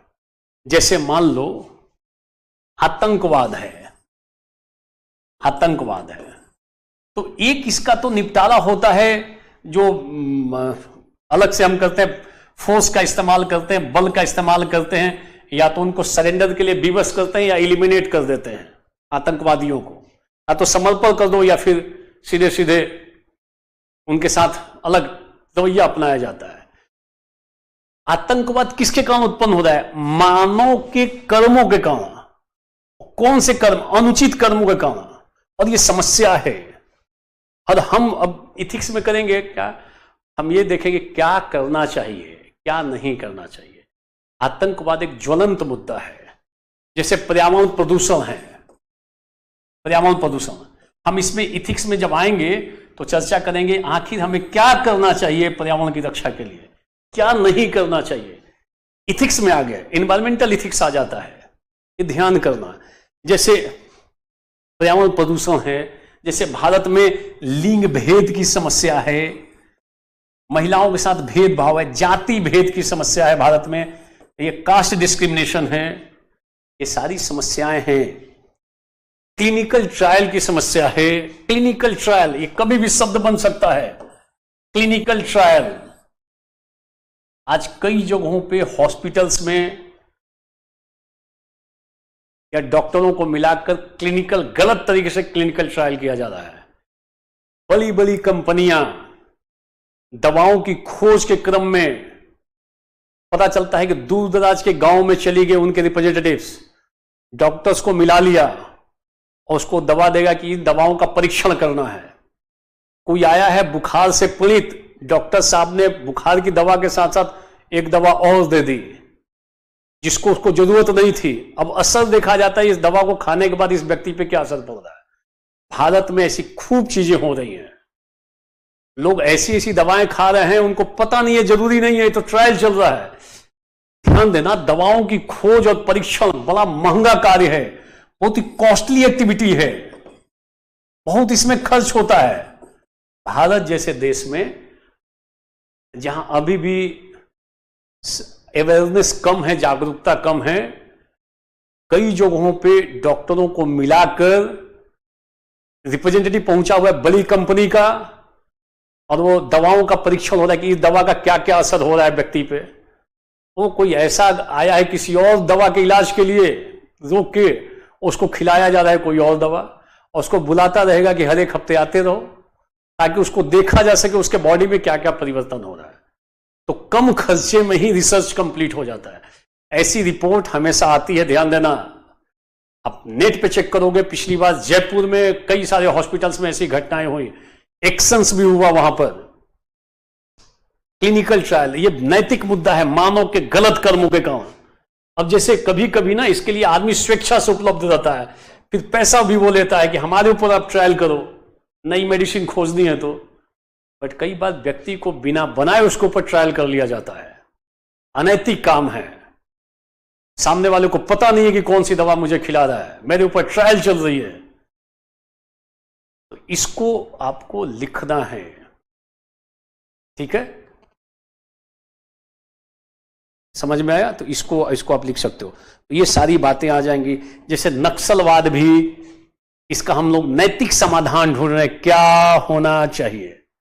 हम नक्सलियों को समझा रहे हैं कि आप मुख्य धारा में शामिल हो जाओ, आप समर्पण कर दो, सरकार के विरुद्ध सशस्त्र विद्रोह नहीं करो। तो हम ये प्रयास कर रहे हैं। और भारत में अब नक्सल गतिविधियां पहले की तुलना में घटी हैं, कुछ हद तक हम सफल भी हुए हैं, ध्यान देना। तो ये सारी जो समस्याएं हैं, वो सारी समस्याओं की विवेचना हम लोग कहां करते हैं? अनुप्रयुक्त नीति शास्त्र में हम मानव के कर्मों के कारण जो उत्पन्न ज्वलंत समस्याएं हैं, जो मुद्दे हैं, उनका हम इथिकल सॉल्यूशन ढूंढते हैं। क्या करना चाहिए, क्या नहीं करना चाहिए। जैसे मान लो हम लोग पर्यावरण के विभिन्न घटकों का इस्तेमाल we use different factors of different aspects of environment, हम अपने जीवन में करते हैं। जीवन के संचालन के लिए हम कुछ तो वनों का दोहन करेंगे, कुछ तो वन काटेंगे ही काटेंगे, कुछ खनिजों को निकालेंगे ही निकालेंगे धरती में से। आवश्यक है, वृक्षों की कटाई होगी ही होगी,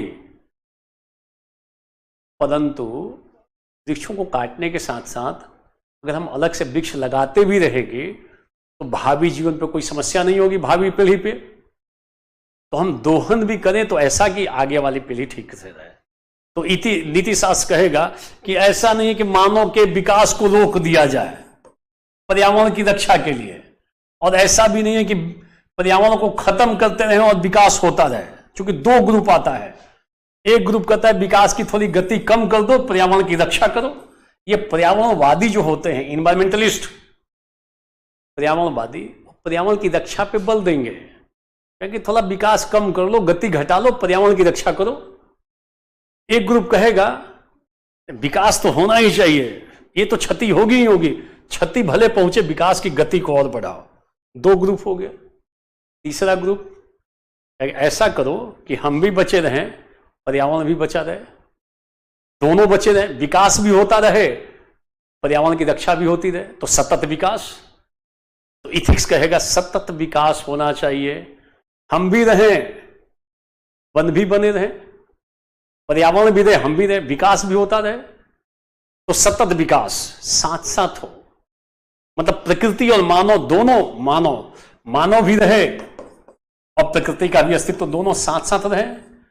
ऐसा नहीं कि प्रकृति का अंधाधुंध शोषण कर दिया जाए विकास के नाते, और ऐसा भी नहीं कि प्रकृति की रक्षा करने क्रम में विकास को रोक दिया जाए, बल्कि दोनों में दोस्ती हो, फ्रेंडशिप वाली स्थिति दोनों में साथ साथ हो, तालमेल हो प्रकृति और मानव में। तो विकास ऐसा होना चाहिए जिसमें प्रकृति और मानव के बीच तालमेल बढ़े। ये वर्डिक्ट ऐसा नीति शास्त्र कहेगा, ऐसा होना चाहिए।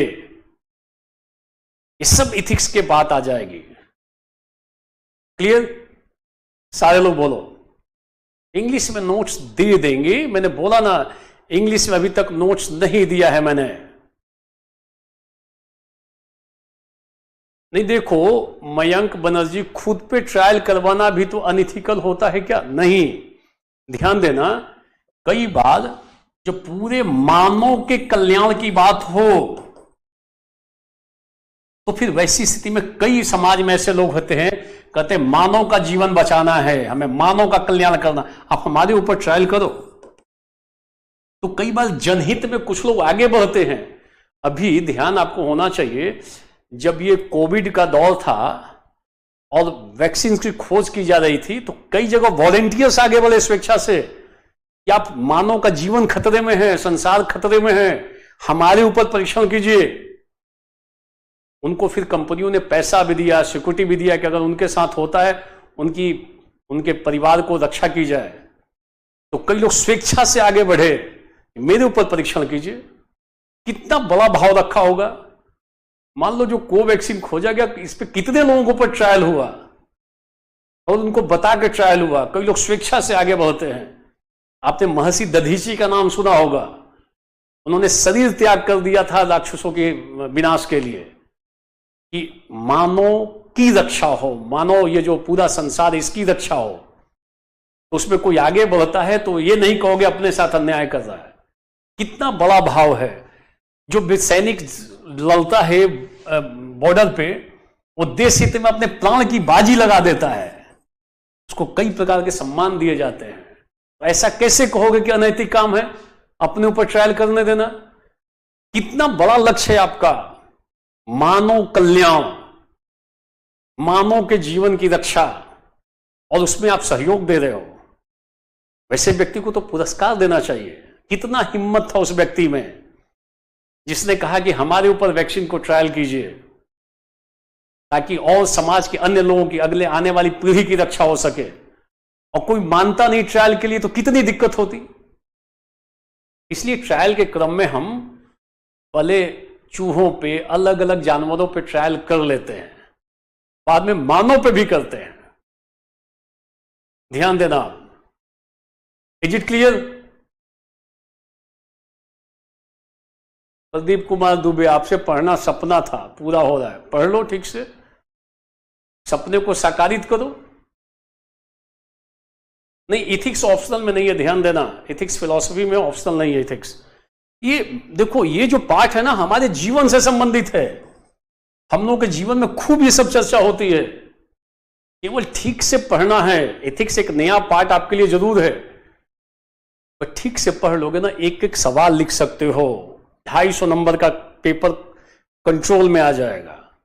अगर ठीक से पढ़ते हो तो इकट्ठा करने वाला मत रखोगे कि इकट्ठा कर लिए, 4-5 रैक बना लिए किताबों का।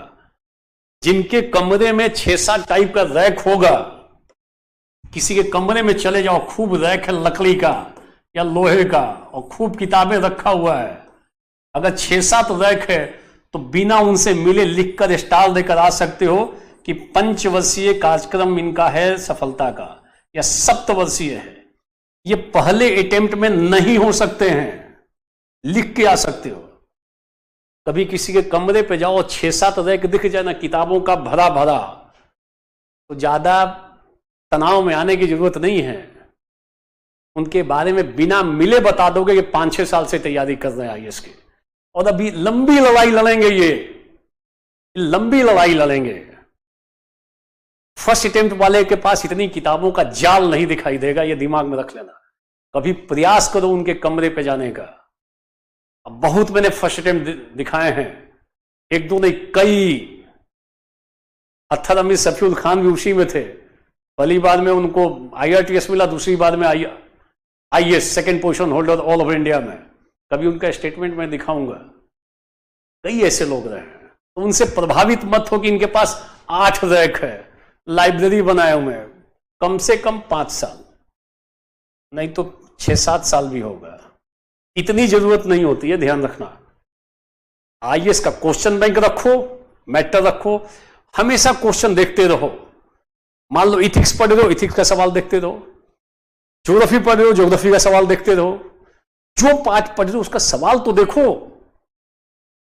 अब पढ़ रहे हो, सवाल देख ही नहीं रहे हो, तो गलत दिशा, गलत तैयारी कर रहे हो। करोगे तो ज्यादा बेहतर रहेगा, सफलता जल्दी मिलेगी आपको। असंभव काम नहीं है, ध्यान देना। ठीक है, दूसरा पार्ट हो गया ये अनुप्रयुक्त नीतिशास्त्र। तीसरा पार्ट नोट करोगे तो अनुप्रयुक्त नीतिशास्त्र में हम मानव के कर्मों के कारण उत्पन्न जो ज्वलंत मुद्दे हैं उनका हम इथिकल सॉल्यूशन ढूंढते हैं। हमने कुछ उदाहरण दे दिया, जैसे आतंकवाद है, नक्सलवाद है, क्या किया जाना चाहिए। आज पूरे विश्व में सबसे अधिक बात इसी की हो रही है, अप्लाइड इथिक्स की। कई जगहों पे इसको ब्रांच को खोला जा रहा है। एक तो समाधान विज्ञान देता है क्या करना है, मान लो कोई समस्या आ गई तो क्या करना है, और एक समाधान आ रहा है इथिक्स का, क्या करना चाहिए, क्या नहीं करना चाहिए। Ethical solutions of those problems which are arise due to misdeeds of human beings. जो मानव के गलत कर्मों के कारण जो समस्याएं उत्पन्न हो गई हैं, उनका हम नैतिक समाधान ढूंढते हैं अनुप्रयुक्त नीतिशास्त्र में। It called applied ethics. ठीक है,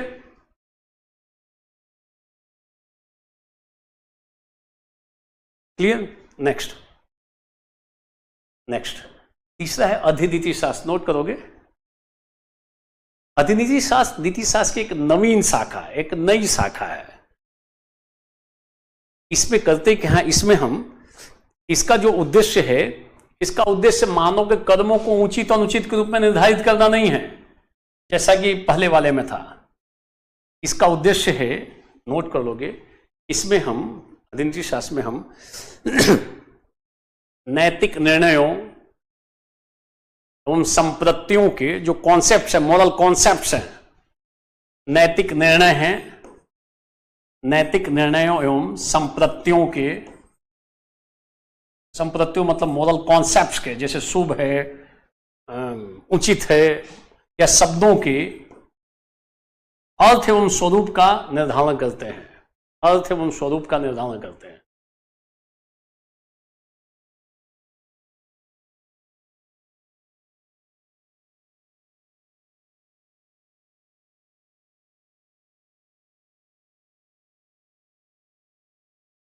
ठीक है, अर्थ एवं स्वरूप का निर्धारण करते हैं। देखो प्रदीप, वेबसाइट्स पर वीडियो क्वालिटी तो आप जहां पे देख रहे हो वहां पे ठीक होना चाहिए, आप इसको बात कर लोगे, ठीक है। Is it clear? तो इसमें हम लोग करते क्या है कि उचित, इसमें जो नैतिक निर्णय हैं, जो संप्रत्यय हैं, उनके स्वरूप व उनके अर्थ का विश्लेषण करते हैं, उनके अर्थ को स्पष्ट करते हैं। ये अधिनीति शास्त्र के भीतर आता है। ये मुख्य तत्व है अधिनीति शास्त्र का। क्लियर? ध्यान देना, जब नीति शास्त्र का आयाम जो टॉपिक है, इसमें हम लोगों ने कहा नीति शास्त्र के आयाम में कुल मिलाकर यही टॉपिक है कि इसमें हम नीति शास्त्र कहाँ कहाँ विस्तारित हो सकता है उसकी चर्चा करते हैं। तो इसमें जो मानव से संबंधित विभिन्न मुद्दे जो हैं, जो समस्याएं हैं, उनका वो भी आ जाते हैं। जैसे मान लो गर्भपात है, इसकी भी चर्चा हो जाएगी कि ये सही है कि गलत है। जैसे सरोगेसी है, इसकी भी चर्चा हो जाएगी। जैसे आतंकवाद और ये जो शरणार्थी समस्याएं हैं, ये सब चीजें आ जाएंगी। विस्थापन है, ये सारी बातें होंगी। तो ध्यान करना, जब आप सोशल इश्यूज में जाओगे, सोशल इश्यूज पढ़ना है, तो वहां पे ये सारे मुद्दे आपको मिल जाएंगे। सरोगेसी है, एबॉर्शन है, एक ये होना चाहिए कि नहीं होना चाहिए, इस पे खूब डिस्कशन है। तो जब आप सोशल इश्यूज पढ़ोगे तो वहां पे ये टॉपिक्स आ जाएंगे, और वहां पे चर्चा ये जब करोगे कि ये होना चाहिए कि नहीं होना चाहिए, एथिक्स आ जाएगा। तब अप्लाइड एथिक्स की चर्चा आने लगती है। ये ध्यान देना। क्लियर? बोलो, इज इट क्लियर? देखो, संप्रत्यय का मतलब होता है कॉन्सेप्ट।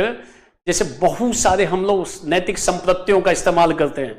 जैसे उचित क्या है, अब उचित क्या है यहीं पे चर्चा होगी मेटा एथिक्स में। शुभ का अर्थ बताइए, शुभ क्या है, ये सब चर्चा होती है। मोरल कॉन्सेप्ट्स हैं, नैतिक संप्रत्यय, ऐसे शब्दों का हम प्रयोग करते हैं खूब एथिक्स में।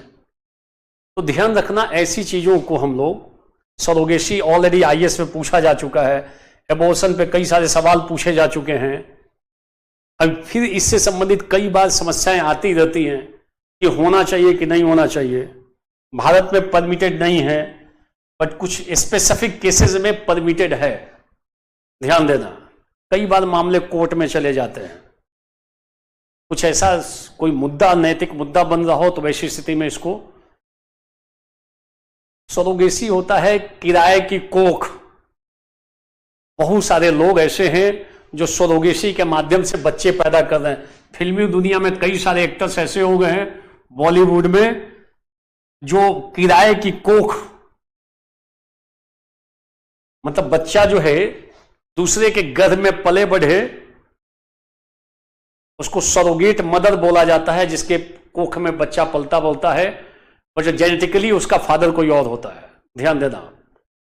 तो ये एक अलग मुद्दा है। सरोगेसी पे ऑलरेडी सवाल आ चुका है, और अब थोड़े हाई प्रोफाइल जो लोग हैं वो चाहते हैं कि सरोगेसी के माध्यम से ही बच्चा पैदा हो जाए।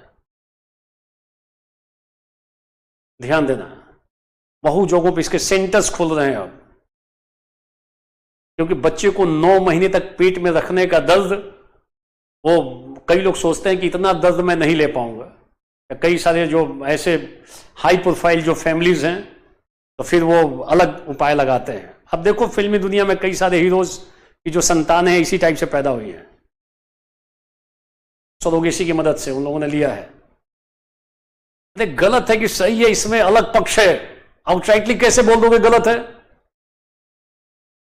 मान लो आपका कोई रिश्तेदार हो और उसका बच्चा, मतलब ऐसी कुछ कठिनाइयां हैं जिसके कारण बच्चा वो हो ही नहीं सकता है, तो फिर हम सरोगेसी की मदद ले सकते हैं।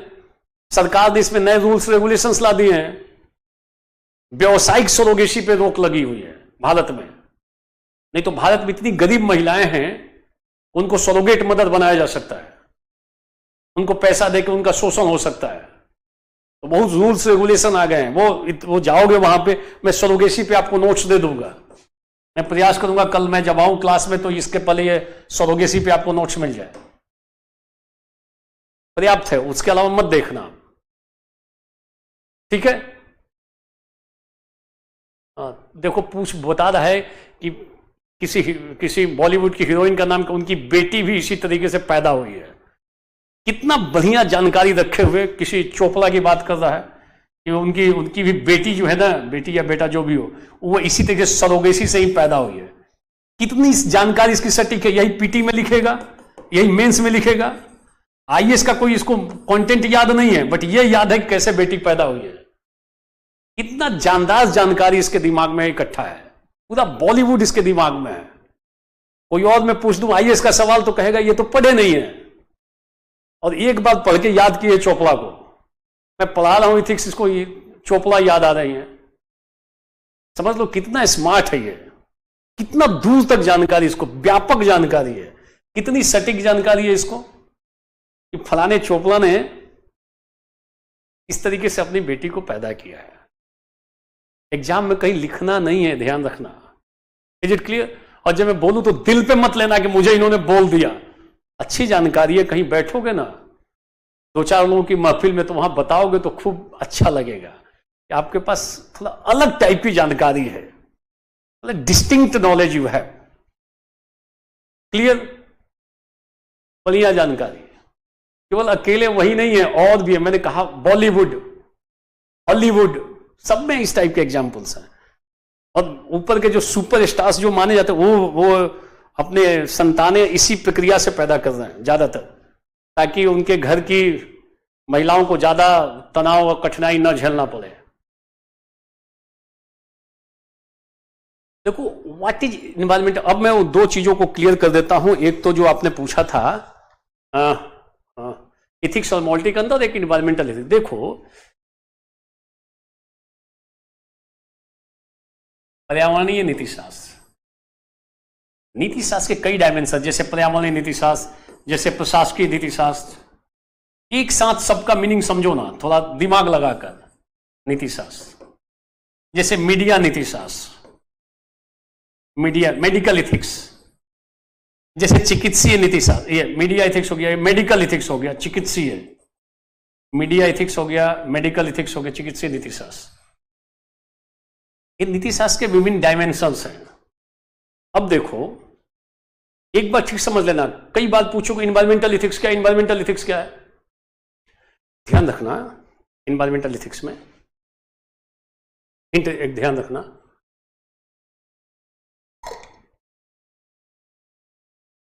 देखो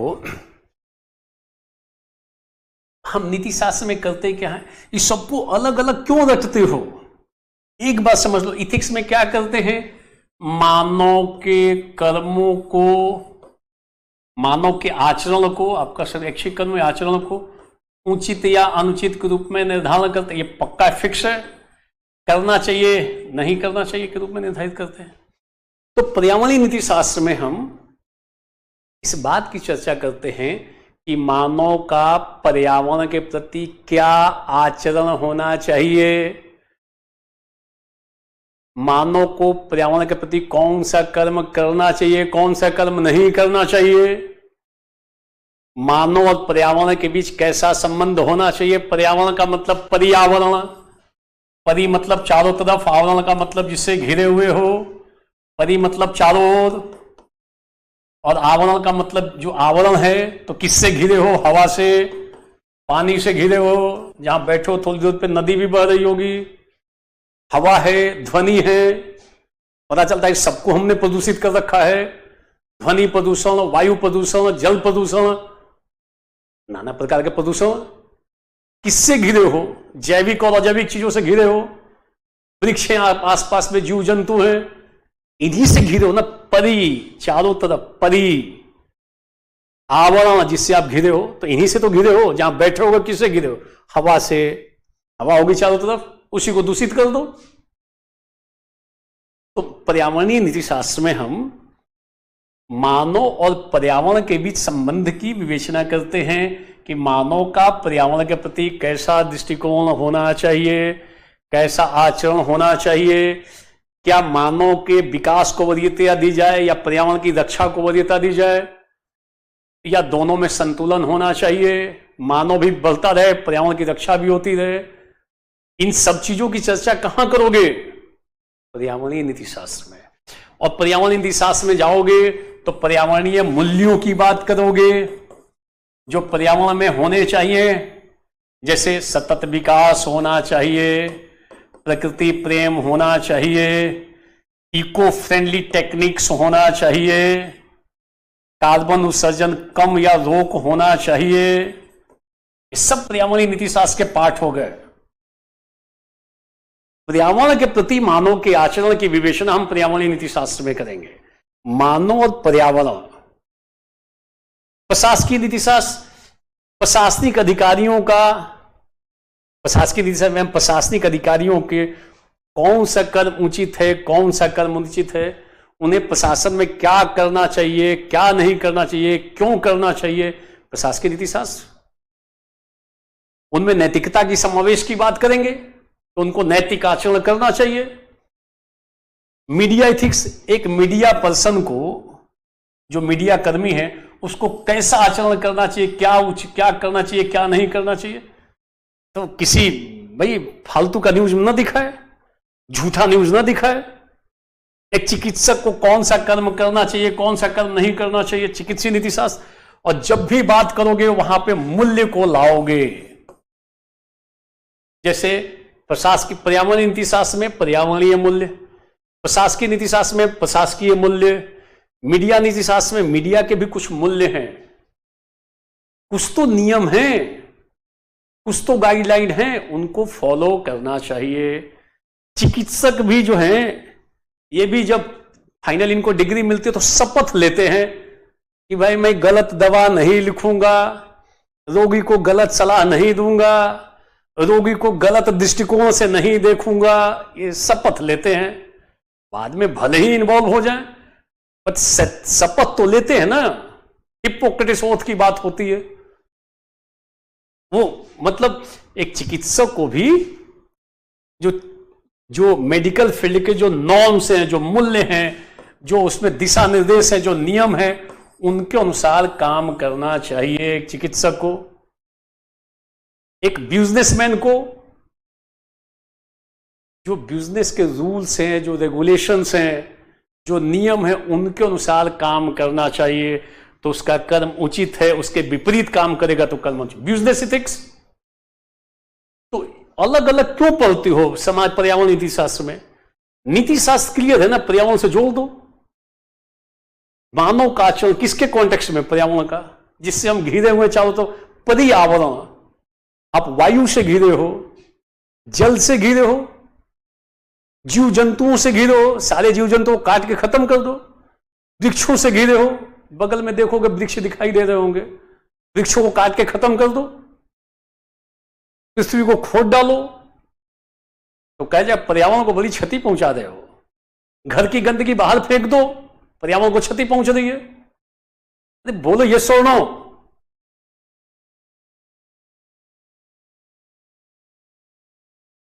इज इट क्लियर? बोलो सारे लोग, इज इट क्लियर? पर्यावरण नीति शास्त्र क्लियर?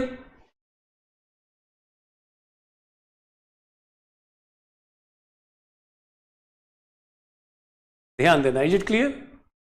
अरे रोबोटिक इथिक्स में, इथिक्स का मैंने कहा ना, पर्यावरण, जब आप नीति शास्त्र का आयाम पढ़ोगे ना, राम प्रवेश भारती, तो इथिक्स का आयाम सभी क्षेत्रों तक है।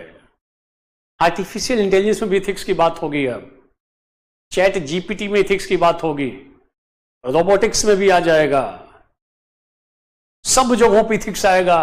क्या करना चाहिए, क्या नहीं करना चाहिए। नीति शास्त्र का आयाम कहां तक विस्तारित है, नीति शास्त्र वहां तक जाएगा। Is it clear? बोलो सारे लोग।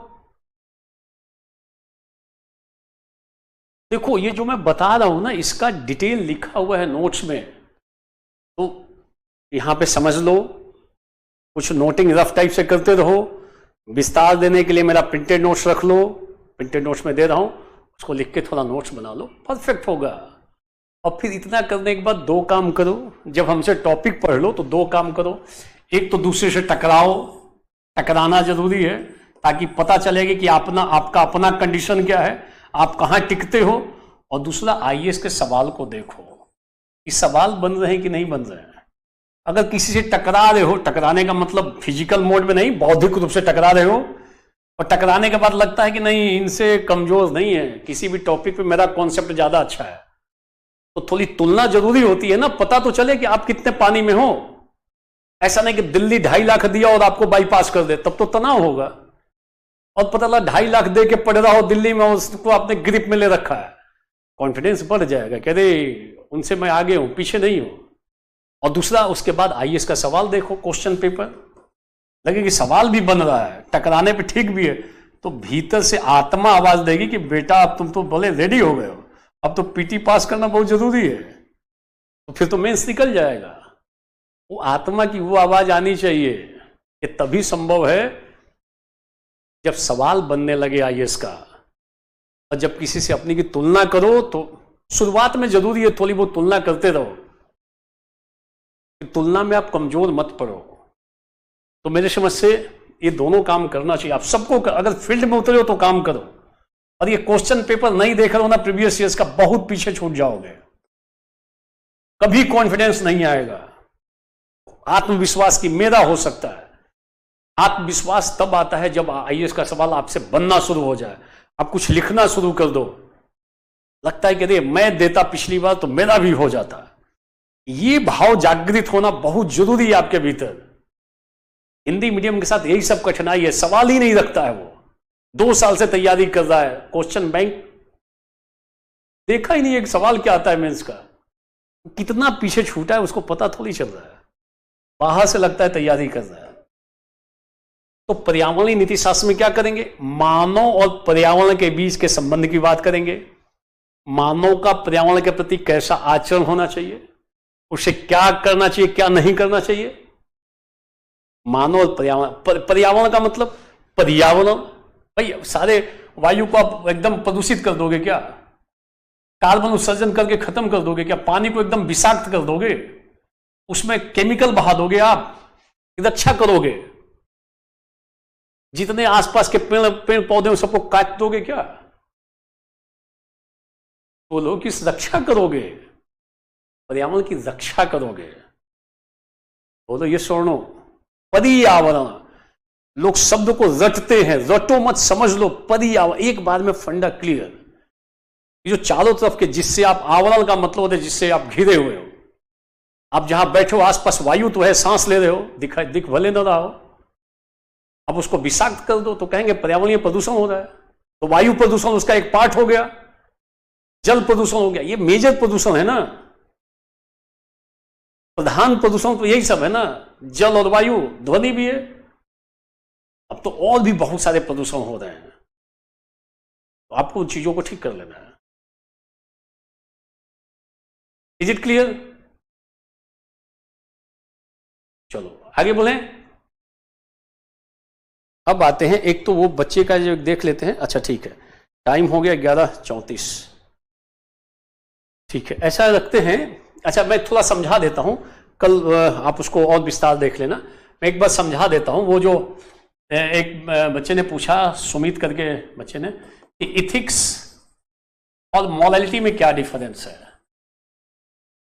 इथिक्स को हिंदी में बोलोगे नीति शास्त्र, और मॉरलिटी को बोलोगे नैतिकता।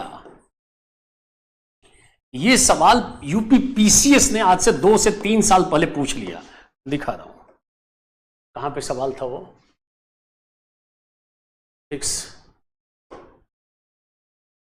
देखो सवाल मैं दिखा रहा हूं।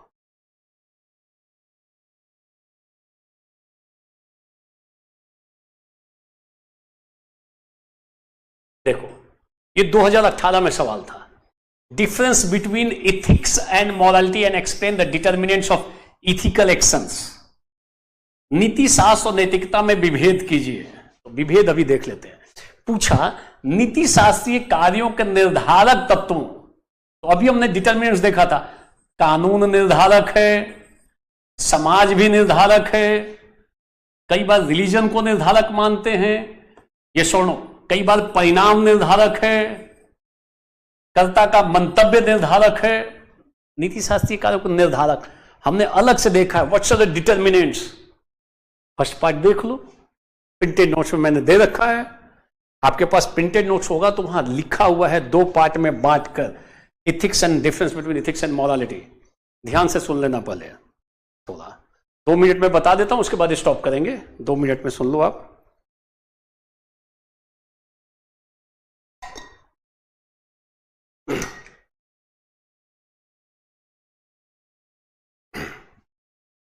देखो,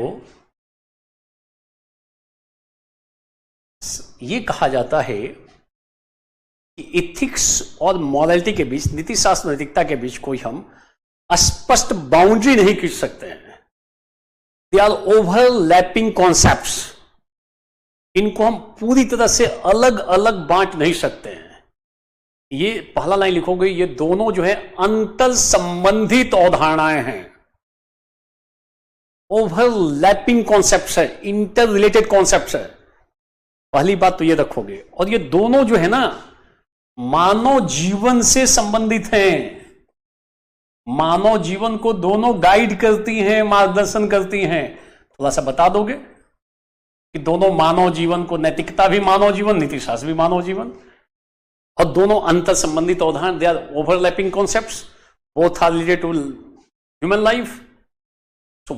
बट कुछ इनके बीच अंतर भी है, 3-4 अंतर को दिखा दो। देखो, नीति शास्त्र में हम विभिन्न प्रकार के नियमों और सिद्धांतों की विवेचना करते हैं, तो यहां सैद्धांतिक पक्ष प्रबल है, और नैतिकता के स्तर पे आते हैं तो व्यावहारिक पक्ष की स्थिति आ जाती है, प्रैक्टिकल एस्पेक्ट्स विल डोमिनेट।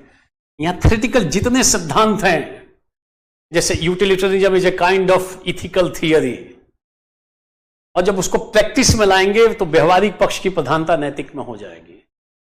यहां पे नीति शास्त्र में हम सबके लिए की बात करते हैं, और ये जब व्यक्तिगत स्तर पे आएंगे, व्यक्तिगत स्तर पे इंडिविजुअल मोरालिटी की बात होगी, तो इंडिविजुअल स्तर पे, व्यक्तिगत स्तर पे नैतिकता अलग अलग हो सकती है। आप कहोगे ये अच्छा है, मैं कहूंगा ये अच्छा है, विवाद हो सकता है, मगर जो थियरीज बनती हैं वो उस पूरे जो मानेगा थियरी सबके ऊपर लागू होता है। ध्यान देना, इथिक्स एक पेपर है, विषय है, और इथिक्स में किसकी विवेचना करते हैं तो ये मोरालिटी उसकी विषय वस्तु है। Morality is the subject matter of ethics. हम इथिक्स में नैतिकता की बात करते हैं। इथिक्स एक सब्जेक्ट है, इथिक्स पेपर के रूप में, एक विषय के रूप में देखा जाता है। और इथिक्स पेपर में किसकी विवेचना, जैसे रसायन विज्ञान रसायनों की विवेचना करता है। पूछा जाए इथिक्स में किसकी बात करोगे, नैतिकता की बात करेंगे। ध्यान देना, ये इथिक्स, और जैसे ये क्या करने की बात करेगा, ये क्या करना चाहिए की बात आ जाएगा। इथिक्स और मॉरलिटी में डिफरेंसेस हैं, बट ध्यान देना ये दोनों पूर्णतः अलग अलग अवधारणाएं नहीं हैं।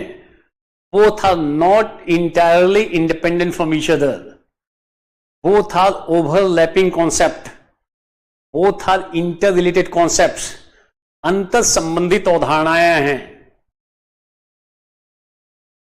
मीडिया पर क्वेश्चन लिखा था, क्या चीज पूछ रहे हो? मीडिया पर क्वेश्चन लिखा था, तो रूम पे सत्यम मिश्रा थोड़ा एक बार रूम पे सोच लेना, मीडिया एथिक्स में क्या क्या आएगा। अभी पहले यहां देख लो, बता रहा हूं इथिक्स एंड मॉरलिटी पर, पहले यहां फोकस करो।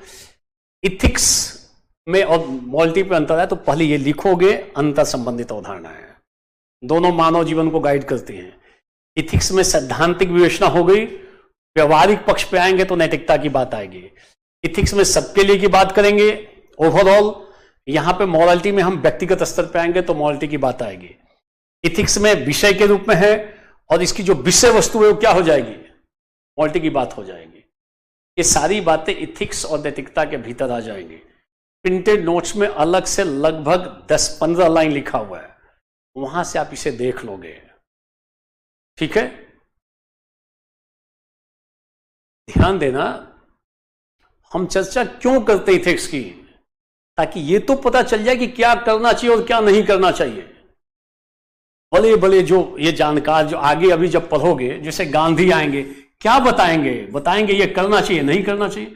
विवेकानंद, ये सब गाइड करते हैं ना हमें। ये जो बड़े थिंकर्स हैं, राधा कृष्णन हो, टैगोर हो, अरविंद हो, ये सारे जो विचारक हमें बताते हैं कौन सा रास्ता सही है, कौन सा रास्ता गलत है। बुद्ध हैं, महावीर हैं, ये क्या बताते हैं।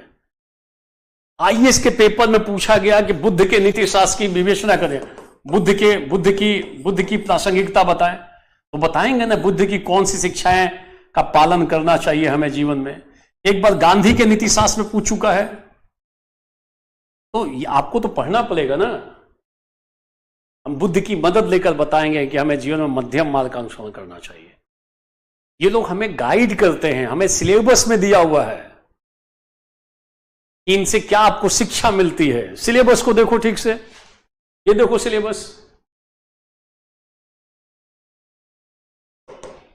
देखो सिलेबस, यहां पे लिखा हुआ है ना, लिखा हुआ है भारत और विश्व के नैतिक विचारक और दार्शनिकों के योगदान। मान लो पूछ ले बुद्ध का योगदान बताइए, गांधी का योगदान बताइए, महावीर का योगदान बताइए, शंकराचार्य का योगदान बताइए। पूछ सकता है ना, पूछा गया है, आपको पढ़ना पड़ेगा। और योगदान इन लोगों का बहुत अच्छा है। ये लोग हमें मार्गदर्शन देते हैं क्या करना चाहिए और क्या। और ग्रंथों में कहा गया है कि जब जीवन में कोई कठिनाई आ रही हो, रास्ता नहीं समझ में आ रहा हो, तो महाजनो येन गतः स पंथा, जिस रास्ते पे बड़े लोग चले हों, महान लोग चले हों, आप भी वही रास्ता पकड़ लो। कई बार हमें रास्ता सोचता नहीं है, तो ग्रंथ में यह भी आया महाजनो येन गतः स पंथा, हमें बड़े लोगों का अनुसरण करना चाहिए। जो रास्ता उन्होंने दिखाया उस रास्ते को पकड़ लेना चाहिए, क्योंकि अपने से रास्ता सूझ नहीं रहा है। तो ये उनका योगदान है, गांधी का और इनका। शेष पक्षों को कल देखेंगे। Thank you. मैं प्रयास कर रहा हूं कि इंग्लिश में भी आपके पास नोट्स उपलब्ध हो जाए। इंग्लिश में नहीं दिया हूं, हिंदी में दे रहा हूं, हिंदी में भी जा रहा है। मैं प्रयास करता हूं कि वो भी चीजें आपके पास आ जाएं जितना हो सकता है। Thank you.